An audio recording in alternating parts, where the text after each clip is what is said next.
The invitation sat on my kitchen counter, unopened for 3 days. A simple cream envelope with elegant gold lettering addressed to me. Eleanor Thompson. I knew what was inside. Another excuse, wrapped in flowery words. I took a deep breath and slid my finger under the seal, pulling out a crisp card. Mom, so sorry we can't make it for your actual birthday. Work is crazy right now. I didn't bother reading the rest. I already knew the ending, promises to visit soon and make it up to me. Before we jump back in, tell us where you're tuning in from.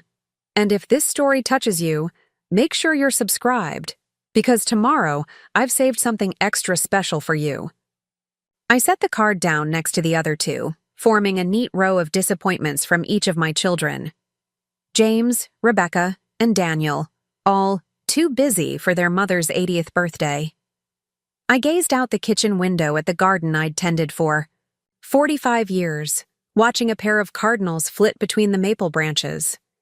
The female followed wherever the male led, loyal and constant. I used to think that's what family meant too, showing up no matter what. What my children didn't know was that I'd stopped waiting for them months ago. And they certainly had no idea about the plane ticket tucked into my bedside drawer, or the reservation at Golden Horizons Resort, or the fact that in 4 days, I'd be celebrating my birthday exactly as I pleased, without any of them. My alarm chimed at 6:30 a.m., the same time I'd risen every day since retiring from teaching 15 years ago. Old habits die hard, especially when you've spent 30 years waking up to teach first graders. I slipped on my robe and shuffled to the kitchen, my arthritic knees already protesting the day's movement. The house was silent, of course. It had been since Henry passed away 8 years ago. Before that, the quiet had been unbearable. Now, it was just a fact of my life. Like the gray streaks in my hair or the family photos on the mantel that hadn't been updated in years. I placed the kettle on the stove and measured loose tea leaves into my favorite porcelain pot, a retirement gift from my colleagues at Oak Ridge Elementary. While waiting for the water to boil, I unfolded the newspaper and skimmed the headlines. Nothing good, as usual. The phone rang, startling me. I glanced at the clock, 7:15 a.m., too early for telemarketers. Hello? I answered, a flutter of hope in my chest. Mom, it's Rebecca. Her voice was rushed, the sound of traffic in the background. I'm heading into an early showing, but I wanted to catch you before you started your day. I've been up for almost an hour, dear, I said, smiling despite myself. Rebecca was always running late, even as a child. Of course you have, she laughed. Listen, about your birthday next week. My smile faded. I knew what was coming. Tyler has this huge presentation at business school the day after, and James really needs to be there for moral support. And I just got the listing for the Palmer's estate. You know how long I've been trying to get my foot in that door. Daniel has that conference in Seattle. I listened quietly, stirring honey into my tea as she continued. We've been thinking maybe we could do something the weekend after? Maybe brunch at that place you like in town? I know it's not the same as celebrating on the actual day, but it's fine, Becky, I said, using her childhood nickname, knowing it would soften whatever disappointment might have crept into my voice.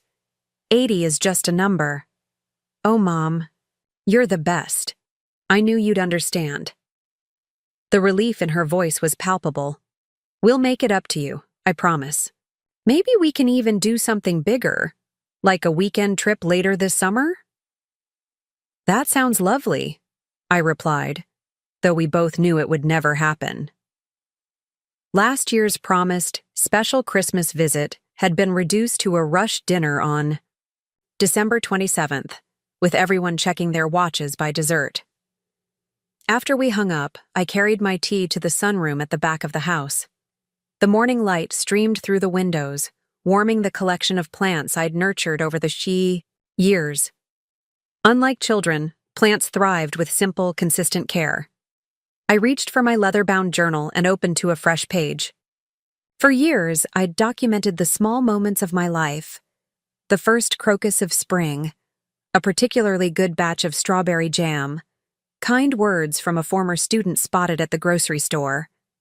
These past few months, though, my entries had taken on a different tone. March 15th, called James about visiting. His secretary said he was in meetings all day. He returned my call at 9 p.m., sounding tired. Asked about seeing the grandkids before summer. It's a crazy time right now, Mom. April 2nd. Daniel canceled our lunch plans. Third time this year. Grant deadline, he said. Sent flowers the next day. April 28th. Rebecca forgot our weekly call. When I called her, she was surprised it was Sunday already. I'd started noticing a pattern years ago, but had made excuses for them. They were building careers, raising families, living the lives I'd always wanted for them. But something shifted in me when I turned 79. Perhaps it was the stark reminder of my own mortality, or maybe just the accumulation of too many broken promises. Whatever the cause, I'd made a decision. If they couldn't make time for me, I would make time for myself. My 80th birthday would mark the beginning of something new. Not an ending, not a sad milestone to be endured, but a beginning.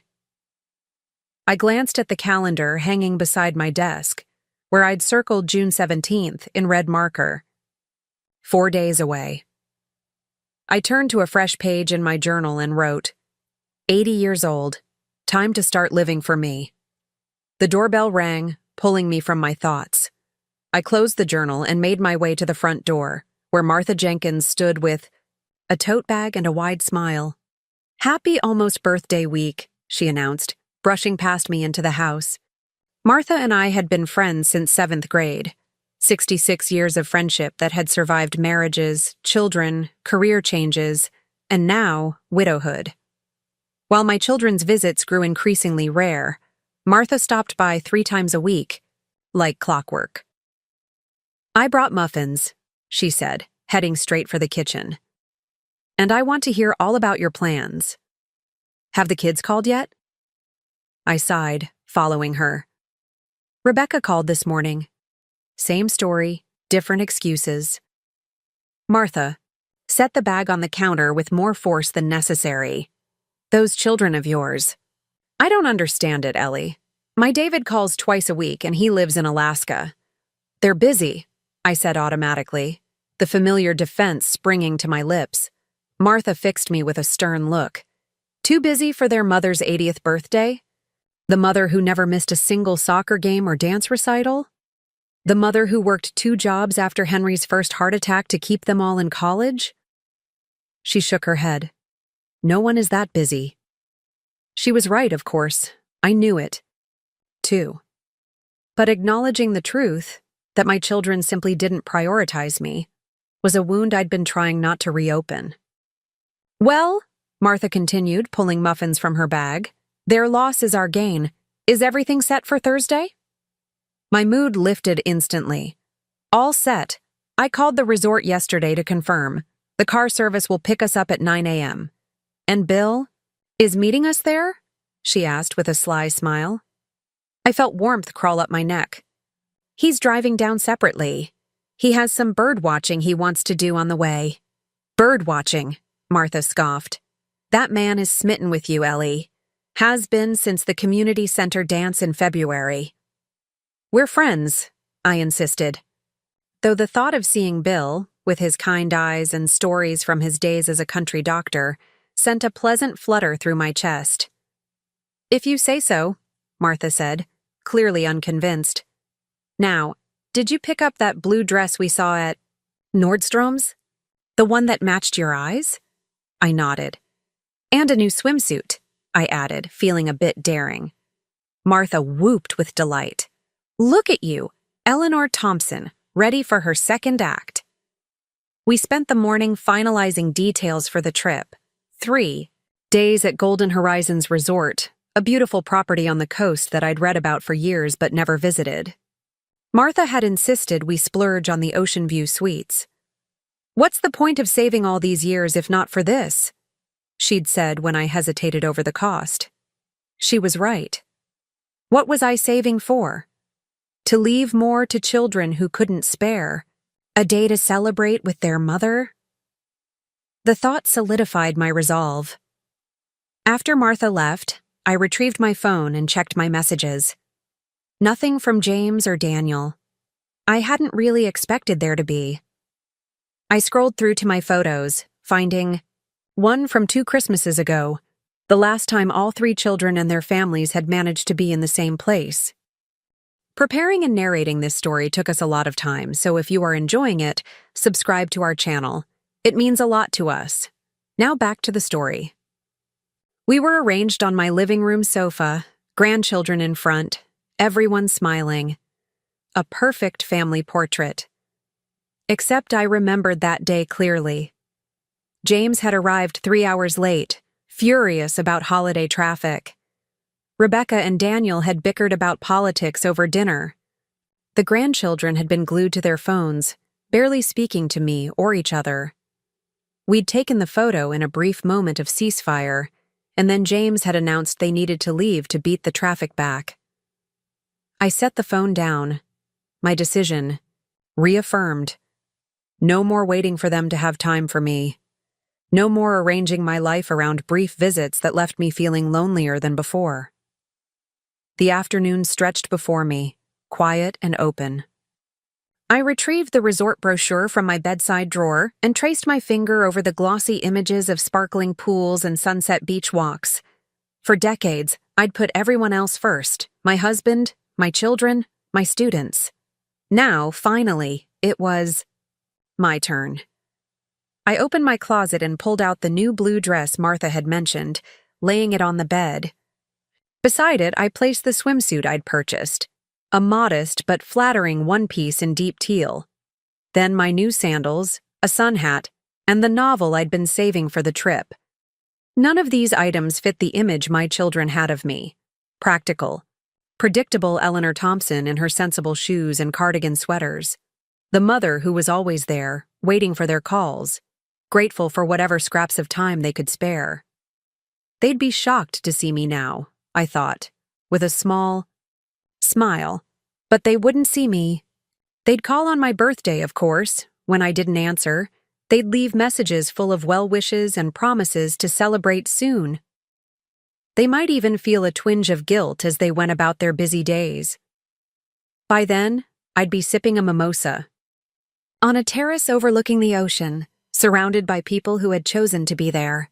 That evening, I made myself a proper dinner. Roast chicken with herbs from my garden, baby potatoes, and glazed carrots. I set the table with my good china and poured a glass of white wine. There was no special occasion. I simply deserved it. As I ate, I considered whether to tell my children about my plans. A part of me wanted to see their reactions, to have them know I wasn't sitting at home alone on my birthday, waiting for their calls. But a deeper, wiser part knew that doing so would only invite them to rain on my parade with concerns about the cost, the travel, my age. "You shouldn't be driving so far at your age, Mom," James would say, though I'd arranged for a car service specifically to avoid that argument. "Is that resort senior-friendly? What if you fall?" Rebecca would fret, ignoring the fact that I still walked 3 miles every morning and took yoga twice a week. "Wouldn't it be better to save that money for something practical?" Daniel would suggest, ever the pragmatic professor. No, I decided, clearing my plate. This was my celebration, my choice. They'd forfeited their right to input when they'd decided my 80th birthday wasn't worth rearranging their schedules for. I washed the dishes and dried them carefully, returning each to its proper place. Order had always comforted me, especially after Henry died and the house became so quiet. I checked the locks, turned off the lights, and prepared for bed with the same routine I'd followed for years. But as I slipped between the cool sheets, my thoughts were far from routine. In 4 days, I would turn 80. But rather than an ending, it felt like a beginning. My first steps into a life where I put myself first. The thought both thrilled and terrified me. I drifted to sleep with visions of ocean waves and possibilities, dreaming of the woman I might yet become. The next morning dawned bright and clear, a perfect June day. I went about my usual routine, stretching exercises, a light breakfast, watering the garden. But underneath the familiar rhythms hummed an electric current of anticipation. 3 days until my new life began. The phone rang as I was deadheading the roses. James, according to the caller ID. I wiped my hands on my gardening apron and answered. Mom, got a minute? He sounded harried, as always. For you, always, I replied, settling onto the garden bench. Listen, about your birthday. He began, and I braced myself. Tyler's presentation got moved up. It's now on your actual birthday. I see, I said quietly. I really need to be there for him, Mom. You understand, right? Family first and all that. The irony seemed lost on him. Rebecca mentioned maybe doing something the weekend after. We could all come for Sunday brunch. I remained silent, watching a butterfly dance from bloom to bloom. Mom, you there? I'm here, James. I paused, considering my words carefully. You do what you need to do. Tyler should have his father's support. Thanks, Mom. I knew you'd get it. The relief in his voice was palpable. I'll call you on your birthday, I promise. Maybe we can FaceTime so you can see the kids. That would be nice, I said, though we both knew it probably wouldn't happen. Last year's birthday call had been a rush 2 minutes from his car, the sound cutting in and out as he drove between meetings. After we hung up, I sat in the garden a while longer, letting the sun warm my face. A younger version of myself would have been hurt, maybe even cried. But at almost 80, I found I didn't have tears to spare for those who wouldn't make time for me. Instead, I felt a curious lightness. Every canceled plan, every broken promise from my children only reinforced that I was making the right decision. It was time to stop waiting for them to make me a priority and start prioritizing myself. I returned to my gardening with renewed purpose, humming as I worked. The roses didn't care that I was turning 80. They bloomed for me just the same. That afternoon, I drove to the local bookstore to pick up a few more novels for my trip. The young woman at the register, Lily, had been helping me find books for years. Her face lit up when I approached. Mrs. Thompson, just in time. The new Elizabeth Strout came in yesterday. I set one aside for you.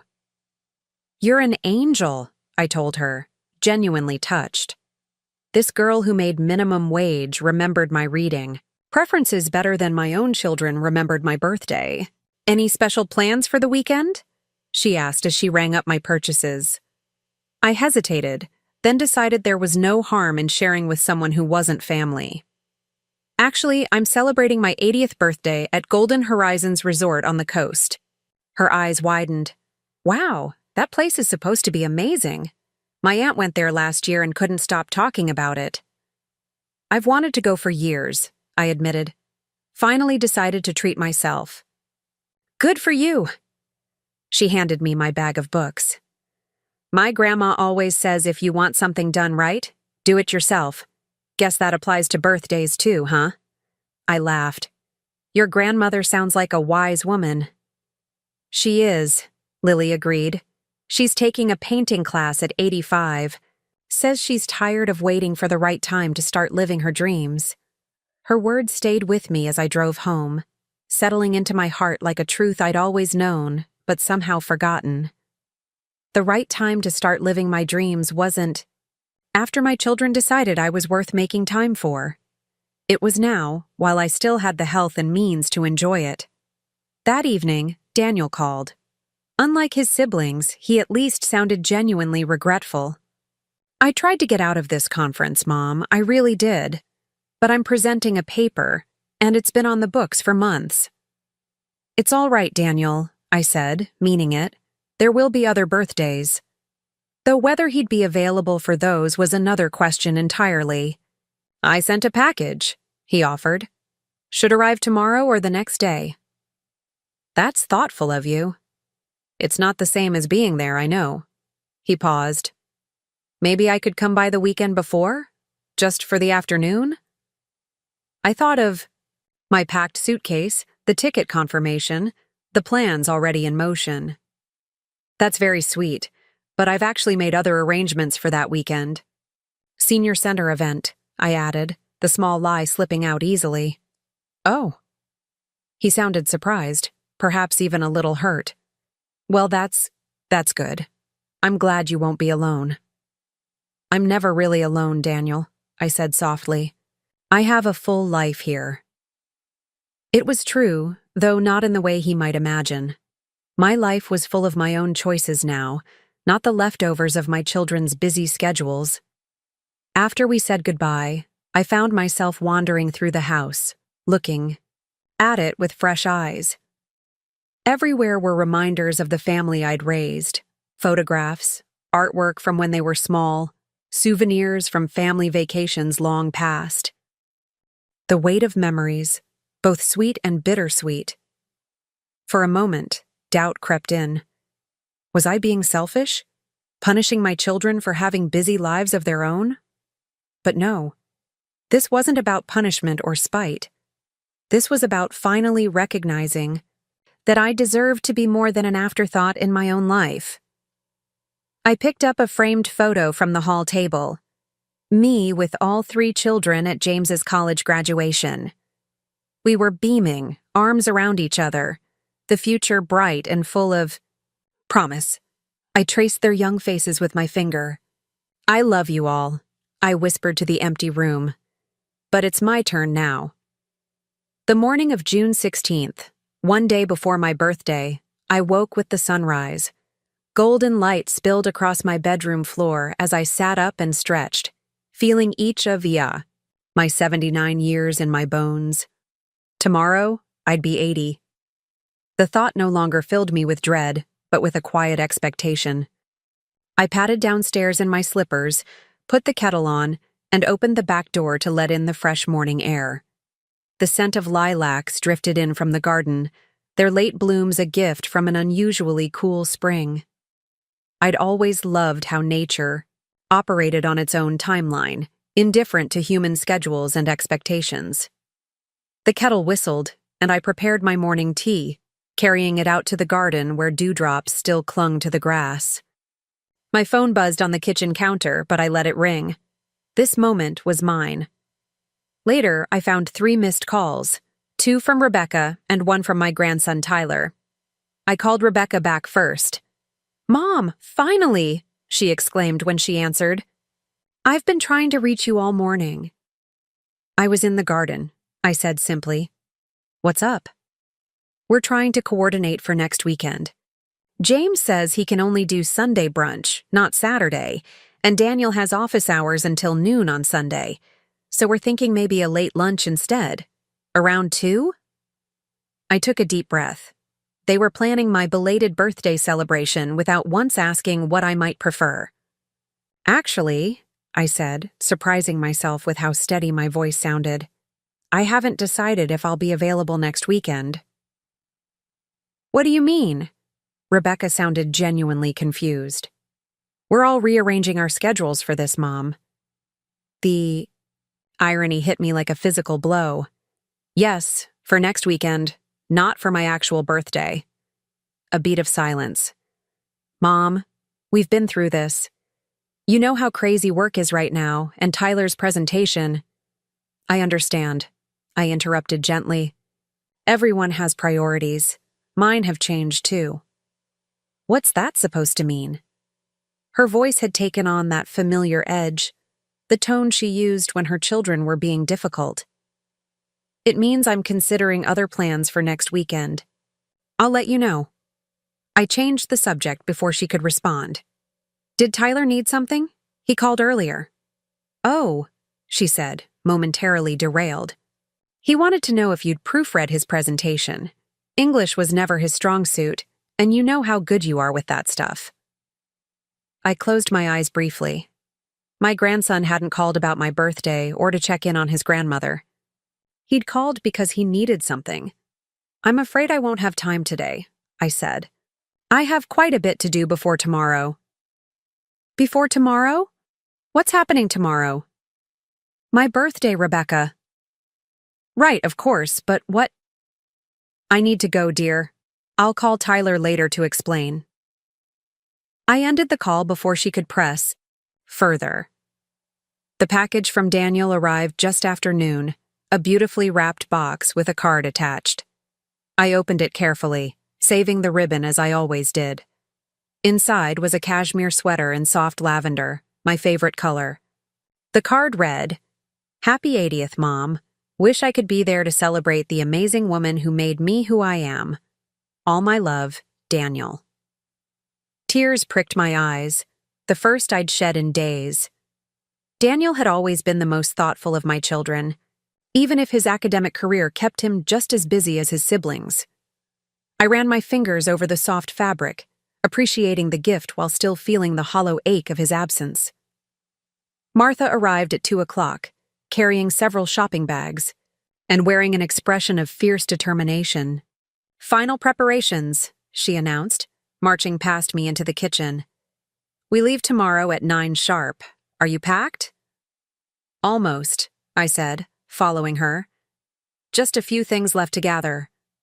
"Good." She began unpacking her bags, a new wide-brimmed sun hat, sunscreen, a bottle of champagne, and various toiletries. "Can't have you getting sunburned on your birthday trip. And we'll need this." She held up the champagne. "For tomorrow morning before we leave, starting the celebrations properly." I smiled at her enthusiasm. "You think of everything. Someone has to," she said with a sniff. "Now, has there been any more drama from the offspring?" I told her about the morning's calls and the gift from Daniel. She listened, nodding occasionally, her lips pressed into a thin line. "At least he remembered your favorite color," she conceded. "But honestly, Ellie, after all these years of you dropping everything whenever they called, you'd think they could manage one day." "They're just busy," I said automatically, the familiar defense rising to my lips. Martha fixed me with a stern look. "Stop making excuses for them. You deserve better, and deep down, you know it." I sighed, sinking into a kitchen chair. "I do know it. That's why I'm doing this. But sometimes I wonder if I'm being too harsh. They're not bad people, Martha. They're just self-absorbed," she supplied. "Entitled? Taking you for granted?" "They're the way we raised them to be," I said quietly. "Ambitious, focused on their careers and families." "Bull," Martha said bluntly. "My David works 60 hours a week as a wildlife biologist in the Alaskan wilderness and still calls me twice a week. Being busy is a choice, Ellie. So is being present for the people you love." Her words struck a chord. I thought of all the baseball games I'd attended despite grading papers until midnight afterward. The dance recitals I'd never missed, even when it meant driving 2 hours each way after a full day of teaching. The college visits I'd arranged around my limited vacation days. I'd always found a way to be there for my children. Always. "You're right," I admitted, a weight lifting as I spoke the words aloud. "I deserve more than leftover time and belated celebrations." "Damn straight you do," Martha said, her expression softening. "That's my girl." We spent the afternoon finalizing details for the trip. Martha had upgraded our car service to a luxury sedan. We're not taking some generic airport shuttle at our age, and confirmed our dinner reservations at the resort's oceanfront restaurant for the following evening. I called Bill to make sure he was still planning to meet us there. "Wouldn't miss it for the world," he said, his warm voice sending a pleasant flutter through me. "I've got a birthday surprise for you, Eleanor." "You didn't need to do that," I protested. "I wanted to," he replied simply. "See you tomorrow." After Martha left, I spent the evening packing the last of my things and preparing the house for my absence. I watered all the plants, stopped the mail, and set timers for the lights. Everything neat and organized just as I liked it. As darkness fell, I found myself drawn to the old cedar chest at the foot of my bed. I knelt beside it, my knees protesting, and lifted the heavy lid. Inside were the treasures of my life: Henry's love letters, the children's baby books, handmade, cards from students over the years. Near the bottom, wrapped in tissue paper, lay my wedding album. I lifted it out carefully, the leather binding cracked with age. Henry and I had been married for 47 years before cancer took him. Not perfect years. We'd had our share of arguments and hard times, but faithful ones. He'd been there, present in ways my children no longer were. I traced his young face in our wedding photo, remembering how he'd squeezed my hand during the ceremony, whispering, "Forever, Ellie," when he thought no one could hear. Had he known then how quickly forever would pass? How the decades would blur together until suddenly I was 72 and standing at his grave, wondering how I'd live without him? But I had lived. I'd found a way forward, created a new routine, made peace with the silence of the house. I'd done what women have always done: adapted, endured, reinvented. Now it was time for another reinvention. I returned the album to the chest and closed the lid. Tomorrow, I would begin my 80th year not with regret for what was missing, but with anticipation for what might yet be. My phone rang just as I was preparing for bed. James, the display read. I hesitated, then answered. "Hello? Mom, it's me." His voice had that clipped professional tone he used when he was multitasking. "Just checking in about tomorrow. We'll call you in the evening after Tyler's presentation, okay? Maybe FaceTime if the connection's good." "That would be nice," I said, though we both knew it might not happen. "How's Tyler doing? Nervous about tomorrow?" "He's fine. Been preparing for weeks." A pause, then, "Look, Mom, I'm sorry we can't be there tomorrow. It's just bad timing," I finished for him. "I understand, James. We'll make it up to you next weekend," he promised. "The whole family, together. It'll be better than trying to cram a celebration into the actual day." I thought of the ocean view suite waiting for me, the dinner reservation with Martha and Bill, the freedom of celebrating on my own terms. "Perhaps," I said non-committally. "We'll see how next weekend looks when it gets closer." He seemed not to notice my lack of enthusiasm. "Great. Well, I should go. Still have some emails to get through before bed.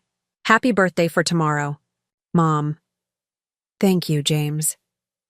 After we hung up, I sat on the edge of my bed for a long moment, letting the conversation settle. Once, his half-hearted apology would have wounded me deeply. Now, it only reinforced that I was making the right choice. I finished my nighttime routine and slipped beneath the covers, setting my alarm for 7 the next morning. As I drifted toward sleep, I realized I felt lighter somehow, unburdened by expectations of what tomorrow should be. For perhaps the first time in my adult life, my birthday would be exactly what I wanted it to be. Morning dawned bright and clear, a perfect June day to turn 80.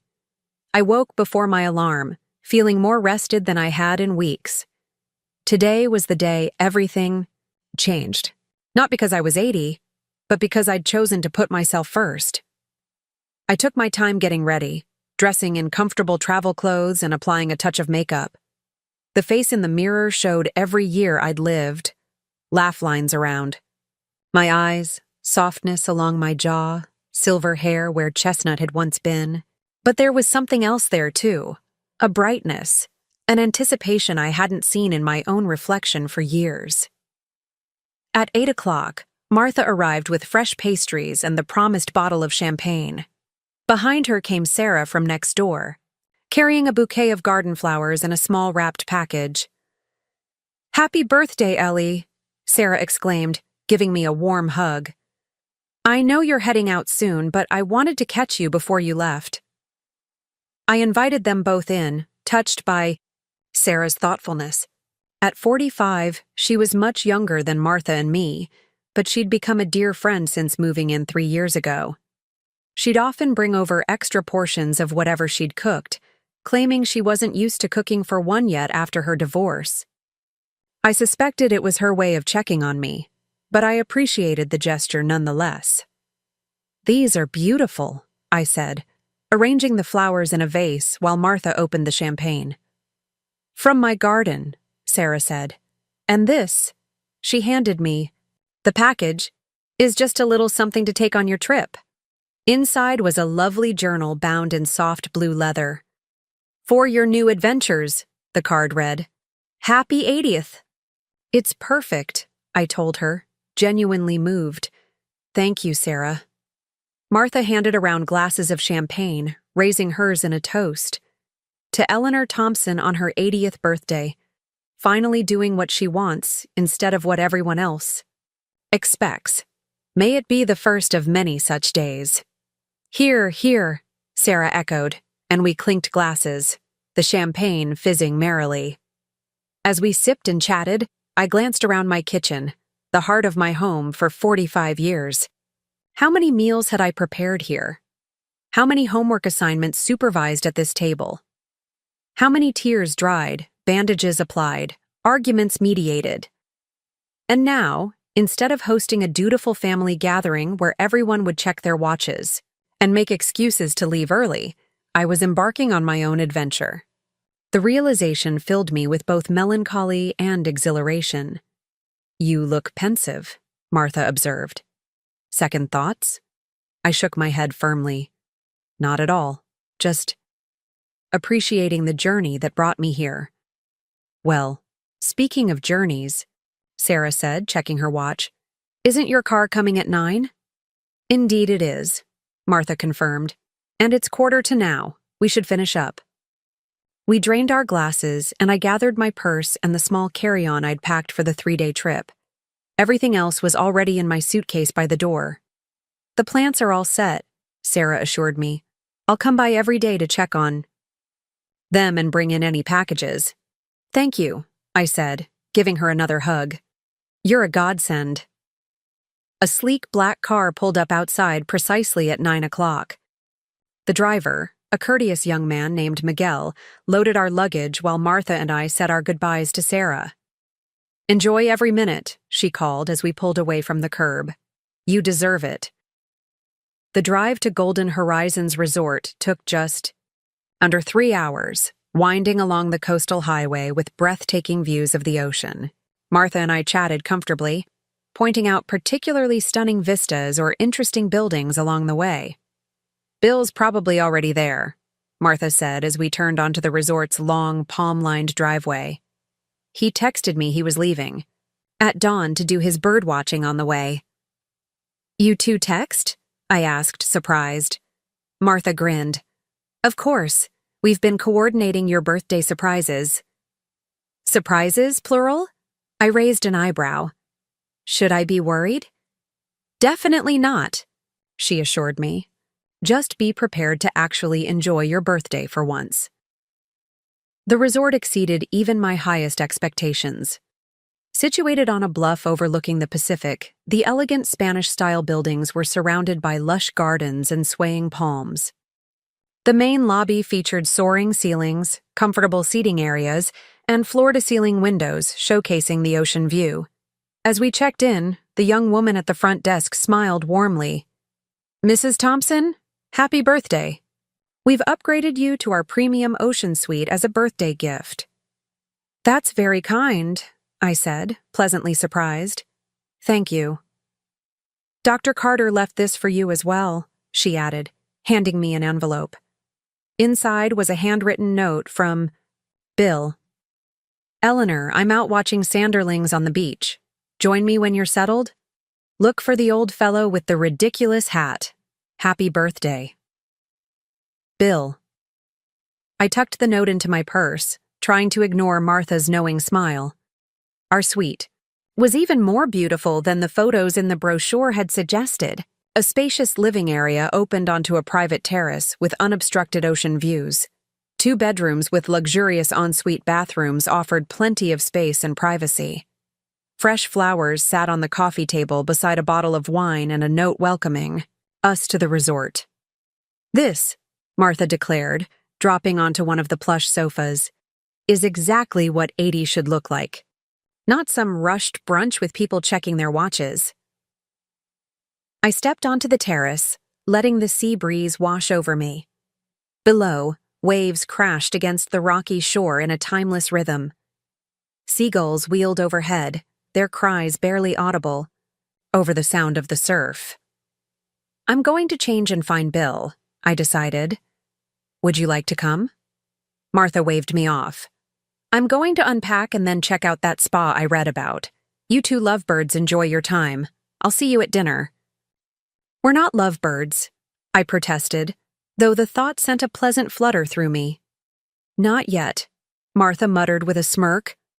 I changed into comfortable slacks and a light sweater, accessorizing with a simple silver necklace Henry had given me for our 25th anniversary. A touch of lipstick, a spritz of perfume, and I was ready. As I made my way down to the beach, I felt a curious lightness in my step. Here I was, 80 years old today, embarking on a new adventure. No family obligations, no grandchildren to chase after, no carefully prepared meal that would be rushed through. Just the day stretching before me, full of possibilities. I spotted Bill right away, a tall figure in khaki pants and a blue shirt, wearing what was indeed a somewhat ridiculous wide-brimmed hat. He stood at the water's edge, binoculars raised, watching something in the distance. He turned as I approached, his face breaking into a warm smile that crinkled the corners of his eyes. Eleanor, happy birthday! He lowered the binoculars and took both my hands in his. You look lovely. Thank you, I said, suddenly feeling shy. And thank you for the lovely note. I'm told you had something to do with our room upgrade as... Well? He shrugged, looking pleased with himself. I may have mentioned it was a special birthday when I made my reservation. How was the drive down?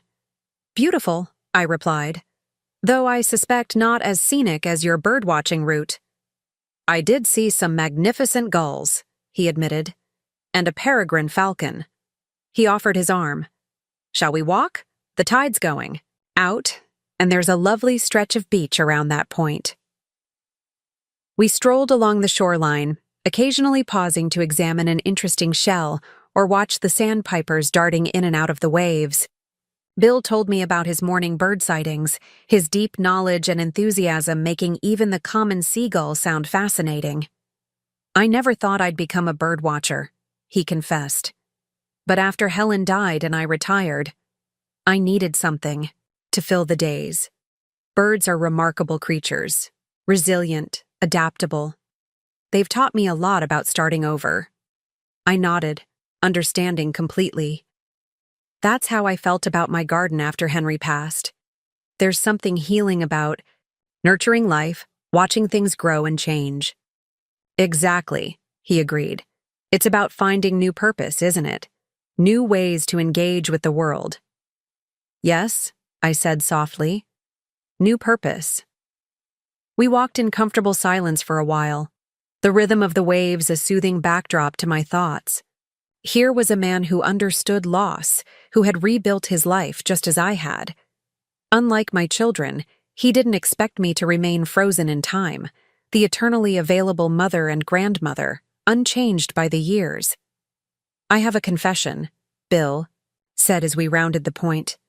I've been looking forward to this weekend for weeks, not just for your birthday celebration, but for the chance to spend time with you away from the community center and all its activities. I felt a blush creep up my neck. I've been looking forward to it too, I admitted. He stopped walking and turned to face me. Eleanor, at our age, I think we can dispense with games and pretense. I enjoy your company enormously. I would like to see where this might lead if you're amenable. His directness both startled and pleased me. After decades of marriage and then 8 years of widowhood, the prospect of a new relationship had seemed remote at best.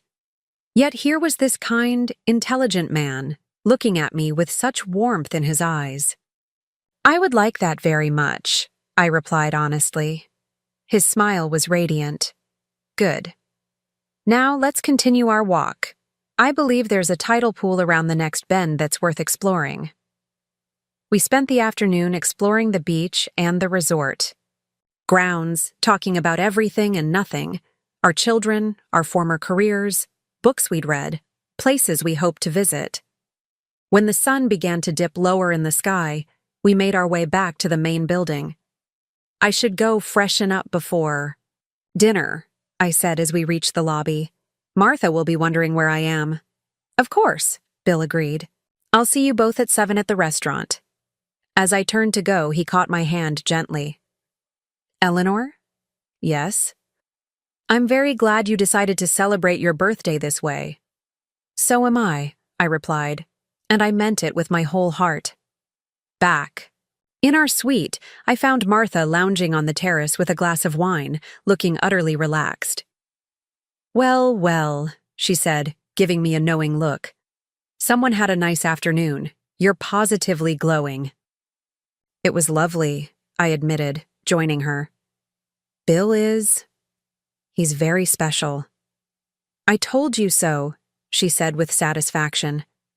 "Now, tell me everything while we get ready for dinner." As I shared the details of our afternoon, I realized how long it had been since I'd felt this way, this sense of anticipation, of possibilities opening before me. It had nothing to do with being 80 and everything to do with finally giving myself permission to seek joy. "He said he wants to see where this might lead," I concluded, selecting a necklace to wear with my blue dress. "And?" Martha prompted. "And I said I would like that too." She clapped her hands together. "Excellent! It's about time you had someone worthy of your attention, Ellie. Someone who actually makes time for you." Her words struck a chord, making me think of my children again. By now, they would have realized I wasn't home to receive their calls. James might have left a voicemail. Rebecca might have texted. Daniel would be worried if he'd tried to reach me and couldn't. For a moment, guilt began to creep in. The familiar weight of maternal responsibility. Should I have told them about my plans? Was I being deliberately petty by keeping this trip a secret? But then I remembered how easily they had all declined to celebrate my actual birthday with me. How they'd rescheduled my celebration around their convenience, not once asking what I might prefer. No, I decided. I wasn't being petty. I was finally recognizing my own worth. "You're right," I told Martha, pushing away the guilt. "It is about time." We dressed for dinner. I in my new blue dress that matched my eyes, Martha in a flowing, patterned caftan that suited her dramatic personality perfectly. As we put the finishing touches on our outfits, my phone buzzed with a text message. "Rebecca. Mom, tried calling. Where are you? Left a message at the house too. Call me when you get this." I showed the message to Martha, who snorted. "Letter? Wonder for once. Maybe it'll be good for her to realize you have a life beyond waiting for her calls." "Maybe so," I agreed, slipping the phone into my evening bag without replying. The resort's oceanfront restaurant was elegant without being stuffy, with panoramic windows showcasing the sunset over the Pacific. Bill was waiting for us at a prime table, standing as we approached. "Ladies, you both look magnificent," he said, helping us with our chairs. "And Eleanor, that color is perfect on you." Dinner was superb. Fresh seafood, excellent wine, and conversation that flowed effortlessly. As dessert arrived, a chocolate souffle with "Happy Birthday" written in elegant script on the plate, the restaurant's small ensemble began playing "Happy Birthday." To my surprise, several of the waitstaff joined in, followed by nearby diners. I felt my cheeks flush with pleasure as the entire restaurant sang to me. Bill and Martha beamed from across the table, clearly delighted by my embarrassment and joy. "Make a wish," Martha urged as they placed a single candle on my dessert. I closed my eyes, thinking carefully before blowing out the flame. I wished not for anything specific, but for the courage to continue choosing myself, my joy, my priorities, my life, even when it meant disappointing others. "Speech," called someone from a neighboring table, and soon others joined in. Bill raised his glass. To Eleanor, who at 80 is teaching us all how to live fully. I stood, touched by the warmth of these strangers. Thank you all for making this birthday so special. I've learned lately that life is too precious to wait for the perfect moment or for everyone's schedules to align. Sometimes you just have to create your own celebration. Applause rippled through the restaurant as I sat down, feeling both embarrassed and deeply pleased.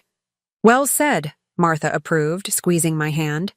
As we finished our desserts, my phone buzzed again, a call this time from James. I silenced it without answering. "Your children?" Bill asked, noticing my expression. "Yes," I admitted. "They're probably wondering where I am."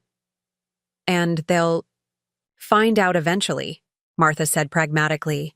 "But tonight is about you, not about managing their feelings." She was right. Tonight was mine. Tomorrow would bring whatever it would bring. Perhaps difficult conversations with my children, perhaps their anger or hurt feelings. But that was tomorrow's problem. Tonight, I was exactly where I wanted to be, celebrating 80 years of life, on my own terms. And for now, that was more than enough. After dinner, Bill suggested a stroll along the resort's illuminated garden paths. The night air carried the scent of jasmine and salt from the ocean below, and string lights twinkled in the trees overhead. Martha, claiming fatigue from the day's travel, retreated to our suite with a knowing wink that made me feel like a teenager again. "It's not every day you turn 80, Bill said as we walked, his hand lightly touching the small of my back. "How does it feel so far?" I considered the question seriously. "Liberating," I finally answered. For most of my life, I've been defined by my relationships to others: daughter, wife, mother, teacher. Today feels like the first day of being just Eleanor. "Just Eleanor is pretty wonderful," he said softly, stopping beneath a flowering magnolia tree. The moonlight filtered through the white blossoms, casting dappled shadows across his face. He was handsome in an understated way, with silver hair and laugh lines that spoke of a life well lived. In that moment, I felt a connection I hadn't experienced in many years, the quiet recognition of kindred spirits. "I have something for you," he said, reaching into his pocket. "A birthday gift." He handed me a small box wrapped in silver paper with a simple blue ribbon. "It's nothing elaborate," he added hastily. "Just something that made me think of you." I unwrapped it carefully, preserving the ribbon as was my habit. Inside the box, nestled in tissue paper, was a delicate silver pendant, a small bird in flight. "It's beautiful," I breathed, lifting it from the box. "It's a swallow," he explained. "They're remarkable birds. They migrate thousands of miles each year, always finding their way home. But they also adapt to new environments, build new nests when needed." He paused. "They reminded me of you, resilient, determined, willing to fly toward new horizons." I was touched beyond words. This man, whom I'd known for just a few months, had seen something in me that my own children seemed to miss, my capacity for growth and change, even at 80. "Thank you," I said, my voice thick with emotion. "Would you help me put it on?" He took the necklace and stepped behind me. His fingers were gentle as they fastened the clasp, brushing against the nape of my neck. I could feel his breath, warm and steady, and for a moment, we stood perfectly still in the garden, connected by more than just the silver chain. When I turned to face him, he was looking at me with such tenderness that my heart swelled. Without overthinking, I leaned forward and kissed him softly on the cheek. "That's the best birthday gift I've received in years," I told him truthfully. His smile in return was radiant. "The night's still young," he said, offering his arm once more. "Shall we continue our walk?" We strolled for another hour, talking about books we loved, places we'd traveled, the joys and sorrows that had shaped our lives. It felt wonderfully easy. No pretense, no careful editing of thoughts, just two people connecting in the moonlight. Eventually, the ocean breeze grew cooler, and I shivered slightly in my dress. "We should get you inside," Bill said, noticing immediately. "I don't want you catching cold on your birthday." He walked me back to my suite, pausing at the door. "I've had a wonderful evening, Eleanor." "So have I replied softly. "Would you like to join me for breakfast tomorrow? There's a lovely cafe on the lower terrace that faces the sunrise." "I'd like that very much." He hesitated, then leaned forward and kissed me lightly on the lips, a brief, gentle pressure that sent warmth spreading through my entire body. "Good night, Eleanor. Happy birthday." "Good night, Bill. Thank you for making it special." I entered the suite quietly, expecting Martha to be asleep. Instead, I found her on the sofa in her nightgown, reading glasses perched on her nose, engrossed in a novel. "Well, well," she said, looking up with a grin. "Someone had a good evening." I touched the swallow pendant at my throat. "It was lovely." "Details, please," she demanded, patting the space beside her. "I'm living vicariously through you." I laughed and joined her, recounting the gift and the kiss while she listened with evident delight. "I told you he was smitten," she said when I finished. "And it's about time you had someone appreciate you properly." Her words reminded me of my neglected phone.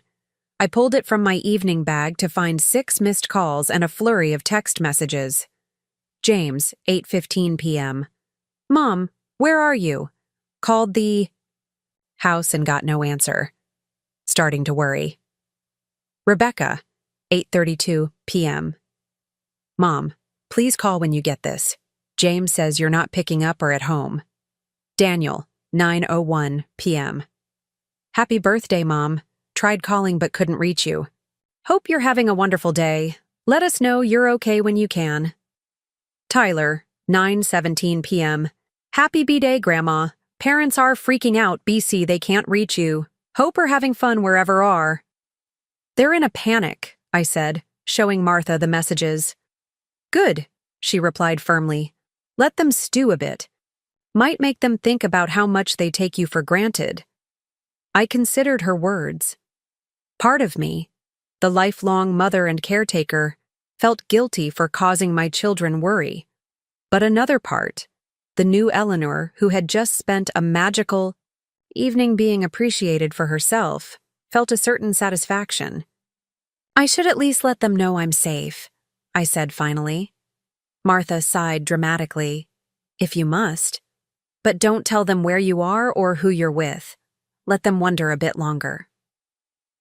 I composed a simple group text. "I'm perfectly fine. Celebrating. My birthday with friends. Will call tomorrow. Love, Mom." Almost immediately, my phone began to ring. James calling. I silenced it again. "They can wait until tomorrow," I said with newfound resolve. "Tonight is still my birthday." Martha raised her teacup in a toast. "Now you're getting it." We stayed up another hour, chatting about the day and our plans for tomorrow. The resort offered morning yoga on the beach, a guided nature walk, and various spa treatments. We decided to start with breakfast, Martha tactfully offering to find her own entertainment while I dined with Bill, and then perhaps try the nature walk together in the late morning. By the time I finally retired to my bedroom, it was nearly midnight. I performed my nighttime routine with special care, applying the expensive face cream Rebecca had given me for Christmas that I usually saved for special occasions. Tonight certainly qualified. As I slipped beneath the luxurious sheets, I realized I was smiling to myself. 80 years old, and here I was, feeling more alive and valued than I had in decades. The guilt about worrying my children had receded. replaced by a quiet certainty that I was finally doing what was right for me. I fell asleep with my hand resting on the silver swallow at my throat, dreaming of gardens and moonlight and new beginnings. Morning arrived with golden light streaming through the gauzy curtains. For a moment, I was disoriented. The unfamiliar room, the sound of waves instead of neighborhood traffic. Then I remembered. I was 80 years old, at a beautiful resort, about to have breakfast with a man who kissed me goodnight. The realization made me laugh out loud. What would my children think if they could see me now? I dressed carefully in linen slacks and a flowing tunic top in sea glass green, accessorizing with my new swallow pendant. A light application of makeup, a spritz of perfume, and I was ready for the day. Martha was already on the terrace, sipping coffee and reading the newspaper. "Well, don't you look lovely this morning?" she observed. "Bill won't know what hit him." "Don't be ridiculous," I said, though I was pleased by the compliment. "I'm just dressed for a normal day." She hummed skeptically. "And the lipstick and perfume at 7:30 a.m. are also just for a normal day?" I laughed, caught out. "Fine, I made an effort. Is that so wrong?" "Not at all," she assured me. "It's wonderful. Now go enjoy your breakfast date. I'll meet you at the lobby at 10:30 for the nature walk." Bill was waiting at a corner table on the lower terrace, just as he'd promised. He stood as I approached, his face lighting up in a way that made my heart skip. "You look beautiful," he said, pulling out my chair. "Did you sleep well?" "Like a dream," I replied. "This place is magical." We ordered coffee and pastries, then fresh fruit and eggs. The conversation flowed easily between us, punctuated by comfortable silences as we admired the view of the ocean stretching to the horizon. "I've been thinking," Bill said as we lingered over second cups of coffee. "After our nature walk this morning, would you like to drive up the coast a bit? There's a lighthouse about 20 miles north that offers spectacular views. We could take a picnic lunch." The spontaneity of the suggestion delighted me. "That sounds wonderful. But what about Martha?" "Already cleared it with her," he admitted with a smile. "She said, and I quote, 'Take her for the whole day if you want. I've got a hot stone massage and a date with my novel.'" I laughed, not at all surprised. "Then yes, I'd love to." As we finished breakfast, my phone buzzed insistently in my purse. I'd been ignoring it all morning, but now I pulled it out to find multiple new messages. Rebecca, 7:04 a.m. "Mom, what do you mean you're with friends? What friends?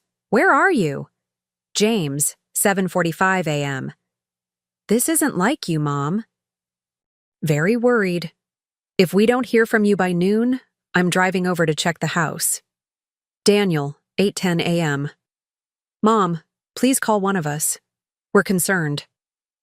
I sighed, showing the messages to Bill. I should probably call them before they send out a search party. He nodded understandingly. "Of course. Take your time. I'll settle the bill and meet you in the lobby when you're ready." I found a quiet corner in one of the resort's garden alcoves and called Daniel first. He had always been the most reasonable of my children. "Mom," he answered on the first ring. "Where are you? Are you okay?" "I'm perfectly fine, Daniel," I said calmly. "I'm celebrating my birthday with friends." "What friends? Not Martha? Are you at her place?" I took a deep breath. "Yes, Martha is with me. And no, we're not at her house." "Then where?" "We're at Golden Horizons Resort on the coast," I said, deciding to be direct. "We're here for a few days to celebrate my birthday properly." A long pause. "The resort? That place costs a fortune. And you just went? Without telling anyone?" "Yes," I said simply. "I made the decision after all three of my children informed me they were too busy to celebrate my 80th birthday with me." Another pause, longer this time. "Mom, I don't know what to say." "You've never done anything like this before?" No, I haven't, I agreed. But perhaps I should have long ago. We were worried sick, he said, a hint of accusation in his tone. James was about to drive to your house. Rebecca called the neighbors. I'm sorry you were worried, I said sincerely. That wasn't my intention. But I'm an adult, Daniel. I don't need permission to take a trip. Of course not. It's just… He trailed off, then tried again. It's so unlike you. You've always been home, always available. And there it was, the crux of the matter. I had always been available, waiting patiently for whatever scraps of time my children could spare. Until now. I'm still your mother, I said gently. I still love you all very much, but I'm also Eleanor Thompson, a woman with her own life to live. I understand, he said, though his tone suggested he didn't, not really. How long will you be gone? We'll return on Sunday. I'll call you then. Okay. He hesitated. Happy birthday, Mom. I hope you're having a good time. The best, I assured him. Talk to you soon, dear. After hanging up, I sat for a moment in the garden, letting the conversation settle. It had gone better than I'd feared, but not as well as I'd hoped. Daniel, at least, had tried to understand. James and Rebecca might be more difficult. As if summoned by my thoughts, my phone rang again. Rebecca. I took another deep breath and answered. Hello, dear. Mom! Her voice was sharp with frustration. Daniel says you're at some resort? With Martha? What were you thinking, not telling us? I was thinking that I wanted to enjoy my 80th birthday, I replied evenly. Since none of my children could make time to celebrate with me, I made other arrangements. That's not fair, she protested. We explained why we couldn't make it on the actual day. We were planning a family celebration for next weekend. At your convenience. Not mine, I pointed out. Did anyone ask me what I wanted for my 80th birthday? Silence on the line. That's what I thought, I continued. For once, I decided to put myself first. Is that really so terrible? No, but… She sighed heavily. You could have told us. Would you have approved? That's beside the point. Is it? I asked quietly. Because it seems to me that's exactly the point. I'm 80 years old, Rebecca. I don't need my children's approval to live my life. There was a long pause before she spoke again, her voice softer. I was worried, Mom. When we couldn't reach you. I'm sorry for worrying you, I said, meaning it. That wasn't my intention. But I'm having a wonderful time and I'll be home on Sunday. Fine, she said, clearly still upset but making an effort to control it. Enjoy your trip. We'll talk when you get back. I look forward to it, I replied. Give my love to everyone. After we hung up, I checked the time. Nearly 10 o'clock. I needed to meet Bill and Martha soon for the nature walk. But first, I had one more call to make. James answered on the wee-eye. Second ring, his voice tight with concern. Mom? Where are you? Daniel said something about a resort? I explained again, keeping my voice calm and matter-of-fact. His reaction was the most severe of the three. This is completely irresponsible, he said, sounding more like a parent than a son. You should have told us where you were going. What? If something had happened. Like what? I asked. I'm with friends. I'm in excellent health. I'm at a reputable resort with full staff and medical facilities if needed. That's not the point, he insisted. The point is, you left without telling anyone. It's selfish and thoughtless. The words stung, but I refused to be cowed. Is it selfish and thoughtless when you take business trips without consulting me? When you changed plans for my birthday to accommodate Tyler's presentation? When you've canceled visits with minimal notice due to work commitments? That's different, he sputtered. Is it? How? He didn't have an immediate answer for that. Look, Mom, I understand you were upset about your birthday.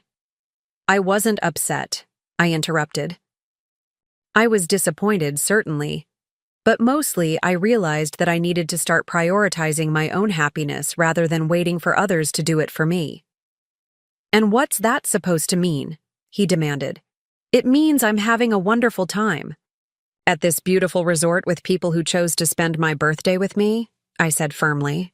"It means I'm going on a coastal drive today to see a lighthouse I've always wanted to visit. And it means I'll see you all when I return on Sunday.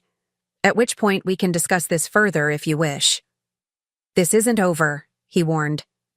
"I wouldn't expect it to be," I replied. "Goodbye, James. Give Tyler my love." I ended the call feeling both drained and oddly empowered. For perhaps the first time in my relationship with my children, I had set a boundary and held firm. It wasn't comfortable, but it was necessary. When I reached the lobby, Bill and Martha were waiting, deep in conversation. They looked up as I approached, both noting my expression. "Children trouble?" Martha guessed. "Just the usual," I sighed. "They're upset I didn't tell them where I was going." "Did you explain why?" Bill asked gently. I tried. Daniel seemed to understand, at least a little. Rebecca was hurt. James was. I searched for the right word. Authoritarian. Martha snorted. "Of course he was. That boy has always thought he runs the world." Despite my tension, I smiled. "He means well." "They all do," Bill observed. "But meaning well doesn't excuse taking you for granted." "Exactly," Martha agreed. "Now, are we ready for this nature walk? The guide is waiting." The nature walk proved to be exactly what I needed to restore my spirits. Our guide, a young woman named Olivia with an encyclopedic knowledge of coastal ecology, led us along well-maintained trails that wound through native gardens and natural areas. She pointed out interesting plants, birds, and even a family of rabbits hiding among the brush. "The resort sits on what was once native Chumash land," she explained, as we paused at a viewpoint overlooking the ocean. The Chumash believed this. Coastline was sacred, a place where the earthly and spiritual worlds connected. I could believe it. Standing there with the breeze in my hair, watching waves crash against the cliffs below, I felt more connected to something larger than myself than I had in years. The tour ended back at the main building, where Martha excused herself for her spa appointment. "Have fun at the lighthouse," she said with a wink. "Don't do anything I wouldn't do." "That doesn't rule out much," I teased, giving her a quick hug. Bill had arranged for a picnic lunch from the resort's restaurant, a wicker basket containing gourmet sandwiches, fresh fruit, cheese, and a bottle of crisp white wine. His car, a well-maintained older model Volvo, was spotlessly clean and comfortable. "My children think I've lost my mind," I told him as we drove north along the coastal highway. Taking off without telling them, staying at an expensive resort, going on a drive with a man they've never met. He chuckled. "Sounds perfectly reasonable to me. You're 80, not 8. You don't need a permission slip." "That's what I told them," I said, smiling, though not in those exact words. "How did they take it?" "About as well as you'd expect." I gazed out at the ocean stretching alongside the highway. They've never seen this side of me. I'm not sure they know how to process it. "And how do you feel about that?" he asked, glancing over briefly. I considered the question seriously. "Liberated," I said finally. "A bit guilty for worrying. Them, but mostly free. Like I've finally given myself permission to be more than just their mother." He reached over and squeezed my hand briefly. "Good. It's about time." The lighthouse stood on a rocky promontory jutting into the Pacific, its white tower gleaming in the midday sun. We parked in a small lot and followed a path that wound through wind-sculpted cypress trees to a grassy area with picnic tables overlooking the ocean. "It's magnificent," I breathed, taking in the sweeping views of coastline in both directions. "Worth the drive?" Bill asked, setting down our picnic basket. "Absolutely." We settled at a table sheltered from the wind by a low stone wall and unpacked our lunch. The wine was perfect with the gourmet sandwiches, and the fruit tasted sweeter somehow with the salt air mixing with each bite. I've lived within a few hours of this place my entire life, I mused, and never once visited. How is that possible? Bill nodded understandingly. Life gets busy. We put things off, thinking there will always be time later. And then suddenly you're 80, I said with a small laugh. With hopefully many more good years ahead, he added, raising his plastic wine glass and a toast. To new experiences. To new experiences, I echoed, clinking my glass against his. After lunch, we climbed the lighthouse's spiral staircase to the observation deck. The view was even more spectacular from above. Miles of coastline stretching. North and south, the vast Pacific extending to the horizon, and even a pod of dolphins visible in the distance.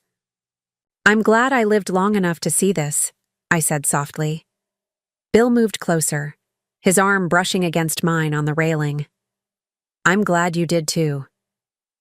We stood side by side, watching the ocean in comfortable silence. The moment felt significant. Somehow, a marker between what had been and what might yet be. Here I was, 80 years old, standing atop a lighthouse I'd never bothered to visit before, with a man I'd known only a few months, but who seemed to understand me better than people I'd known for decades. Thank you for suggesting this, I said, turning to face him. Thank you for saying yes, he replied. His eyes, blue as the ocean behind him, held mine with warmth and something like wonder. You know, Eleanor, I've met many people in my 76 years, but never anyone quite like you. Is that a compliment? I asked, smiling. The highest, he assured me. Then, with gentle deliberation, he leaned forward and kissed me. Not the brief goodnight kiss of yesterday, but something deeper, more certain. When we parted, I felt a flush creep up my neck that had nothing to do with the climb up the lighthouse stairs. Well, I said, slightly breathless. That was worth waiting 80 years for. He laughed, the sound carried away by the ocean breeze. I certainly hope not. I intend to do much better with practice. We descended the lighthouse hand in hand, stopping in the small museum at its base to learn about the history of the structure and the keepers who had once maintained the light. It was nearly 4 o'clock by the time we returned to the car. We should head back, Bill said reluctantly. We don't want to miss our dinner reservation. What dinner reservation? I asked, puzzled. I thought we were joining Martha at the resort restaurant again. He looked suddenly secretive. That was the original plan, but Martha and I might have arranged a small surprise. Another surprise? You two are becoming quite the conspiracy. You'll just have to wait and see, he said with a grin, starting the car. The drive back to the resort was just as scenic as the journey out, with the late afternoon sun casting a golden glow over the landscape. We chatted easily about the day, the lighthouse, our childhoods growing up in a California that had long since vanished beneath progress and development. I grew up in a neighborhood where everyone knew everyone, I reminisced. Doors were left unlocked, children played freely until dark. My own children had a more structured upbringing, playdates and organized activities, and my grandchildren are scheduled within an inch of their lives. Progress, Bill said wryly, though I'm not convinced it's all for the better. Nor am I agreed, though I wouldn't trade modern medicine for anything. Without it, I might not have made it to 80. And what a loss that would have been, he said softly, glancing over with a smile that warmed me to my core. Back at the resort, Bill walked me to my suite door. Dinner is at 7, he said. Martha knows the details. Should I be nervous about this surprise? I asked. Not at all, he assured me. Just dress for a special evening. With a quick kiss on my cheek, he departed, leaving me both curious and excited about whatever the evening might hold. Inside the suite, I found Martha sprawled on the sofa, looking thoroughly relaxed after her spa treatments. So? She demanded as soon as I entered. How was the lighthouse? And more importantly, how was Bill? I couldn't suppress my smile. Both were wonderful. He kissed me at the top of the lighthouse. She sat up, clapping her hands in delight. I knew it. And? Was it good? Martha! I protested, feeling my cheeks warm. That's private. Which means yes, she said smugly. Good for you, Ellie. Now, we need to get ready for tonight. I've laid out your options on your bed. In my bedroom, I found 2 dresses spread across the bed, a deep purple one I'd packed and another in midnight blue that I definitely had not. Where did this come from? I called to Martha. She appeared in the doorway, looking pleased with herself. I may have done a bit of shopping before we left. Think of it as a birthday gift. The midnight blue dress was beautiful, simple but elegant, with a flattering drape and 3/4 sleeves that would hide the parts of my arms I'd grown self-conscious about. It looked expensive. Martha, you shouldn't have, I began. She waved away my protest. Nonsense. If not for your 80th birthday, then when? Try it on. If you hate it, wear the purple one. I didn't hate it. In fact, when I slipped it on, I loved how it fell gracefully from my shoulders, skimming over the areas that had thickened with age while highlighting what remained of my once slim waist. The color made my eyes look brighter, and the hemline hit perfectly at mid-calf. Oh my, Martha breathed when I emerged from the bedroom. You're going to knock his socks off. It's beautiful, I said sincerely. Thank you. She beamed, clearly, delighted with her success. My pleasure. Now sit. Let me do something with your hair. I submitted to her ministrations as she styled my silver hair into a more elegant version of my usual bob, then added subtle makeup that somehow managed to minimize the age spots I'd grown used to seeing in the mirror. There, she said finally, holding up a hand mirror. Take a look. The woman who gazed back at me wasn't young. The years showed clearly in the lines around her eyes and mouth, the softness beneath her chin. But she was unmistakably elegant, with a sparkle in her eyes and a certain dignity in the set of her shoulders. I look beautiful, Martha finished for me. You look beautiful, Ellie. Not bad for 80, I laughed, touched by her efforts and the results. Not bad at all. At 6:45, Martha, dressed in a flowing teal ensemble that suited her flamboyant personality, led me down to the lobby, where Bill waited in a dark suit and tie. His face when he saw me was worth every moment of Martha's fussing. Eleanor, he said, his voice soft with admiration. You're absolutely stunning. Thank you, I replied, feeling suddenly shy. You look very handsome yourself. He offered his arm, and Martha gave me a little push forward. You two go ahead, she said. I'll catch up. Aren't you coming with us? I asked, confused. She shook her head, grinning. Not right away. This part of the evening is just for you.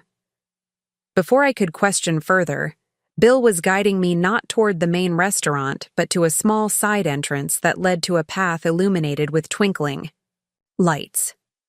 The path wound through the resort's gardens, eventually opening onto a secluded terrace overlooking the ocean. There, set with fine china and crystal, surrounded by softly glowing lanterns, was a single table for 2. What is this? I asked, amazed. A private dinner, Bill explained, leading me to the table. Just for us, to celebrate your birthday? Properly. A waiter appeared as if by magic, holding a bottle of champagne. Mrs. Thompson, Dr. Carter, welcome. May I pour you some champagne to begin your evening? I nodded, speechless with surprise and pleasure. As the waiter filled our glasses, I took in the exquisite setting, the ocean view, the floral arrangements, the personal touches that spoke of careful planning. How did you arrange all this? I asked once the waiter had departed. Bill smiled, looking pleased with himself. Martha helped. She contacted the resort last week while you were at your garden club meeting. You two are quite the team, I observed, touched beyond words. We have a common interest, he said, reaching across the table to take my hand. Your happiness. We clinked glasses in a toast, and as the sun began to set over the Pacific, casting the sky in shades of pink and gold, I felt a profound sense of gratitude. Not just for this beautiful moment, but for the courage that had brought me here. The decision to finally put myself first after decades of putting everyone else's needs before my own. Whatever came next with my children, with Bill, with the remaining years of my life, I knew I would face it with this new understanding. It was never too late to choose joy. The private dinner with Bill was exquisite. 5 courses of the chef's finest creations, each paired with a different wine. We dined by candlelight as stars emerged above the ocean, talking and laughing like people who had known each other for years rather than months. I haven't enjoyed an evening like this in a very long time, I admitted as we lingered over dessert, a delicate chocolate soufflé with raspberry coulis. Neither have I, Bill replied, his eyes holding mine across the table. There's something about you, Eleanor. You have this quiet strength that draws people in. I felt a blush rise to my cheeks, unaccustomed to such direct compliments. I don't feel particularly strong sometimes, especially when it comes to my children. And yet, you stood your ground today, he pointed out. You didn't let them make you feel guilty for living your life. I tried, I said. Though I suspect the real test will come when I return home. He reached across the table and took my hand. Whatever happens, remember this feeling. Remember that you deserve joy and respect, not just gratitude for being available whenever they need you. His words resonated deeply, articulating what I'd been feeling but struggling to express. For decades, I'd measured my worth as a mother by my availability, my willingness to set aside my own desires in favor of my children's needs. The idea that I deserved more, deserved joy and respect on my own terms, still felt revolutionary. Thank you, I said softly, squeezing his hand. For this evening, for today, for seeing me as more than just someone's mother or grandmother. I see you very clearly, Eleanor, he replied, his voice warm. That's why He stopped, looking, suddenly uncertain. Why you what? I prompted gently. He smiled, a touch of vulnerability in his eyes. Perhaps that's a conversation for another time. Tonight is for celebrating you. Before I could press further, Martha appeared at the entrance to the terrace, guided by a waiter. She was carrying a small, elegantly wrapped package. Am I interrupting? She asked with a knowing smile. Not at all, Bill assured her, though I caught a glint of regret in his eyes. Join us for dessert? Martha settled into a chair the waiter quickly provided. I've already had dinner, but I wouldn't say no to a bite of that soufflé. She handed me the package. One more birthday gift for my oldest friend. I unwrapped it carefully to find a leather-bound journal, similar to the one Sarah had given me, but in a rich burgundy. Inside, Martha had written an inscription. To Eleanor, may your new adventures fill these pages and your heart. Love always, Martha. It's beautiful, I said, deeply touched. Thank you. I thought you could use it to document this new chapter, she explained.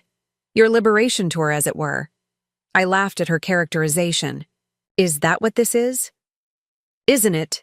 She challenged with an arched eyebrow. You've thrown off the shackles of expectations. You're living on your own terms for perhaps the first time since you married Henry. If that's not liberation, I don't know what is. Bill raised his wine glass. To Eleanor's liberation, may it be long and joyful. We clinked glasses, and as we did, my phone buzzed in my evening bag. I ignored it. One of the children again? Martha guessed. I nodded, not bothering to check. They'll survive one weekend without me being at their beck and call. Look at you, she said with approval. The old Eleanor would have jumped to answer, no matter how inconvenient. The old Eleanor is on vacation, I replied with more confidence than I truly felt, along with her guilt complex. We finished our dessert and lingered over coffee as the night grew deeper around us. The air was cool but pleasant, the sound of waves crashing on the shore below a soothing backdrop to our conversation.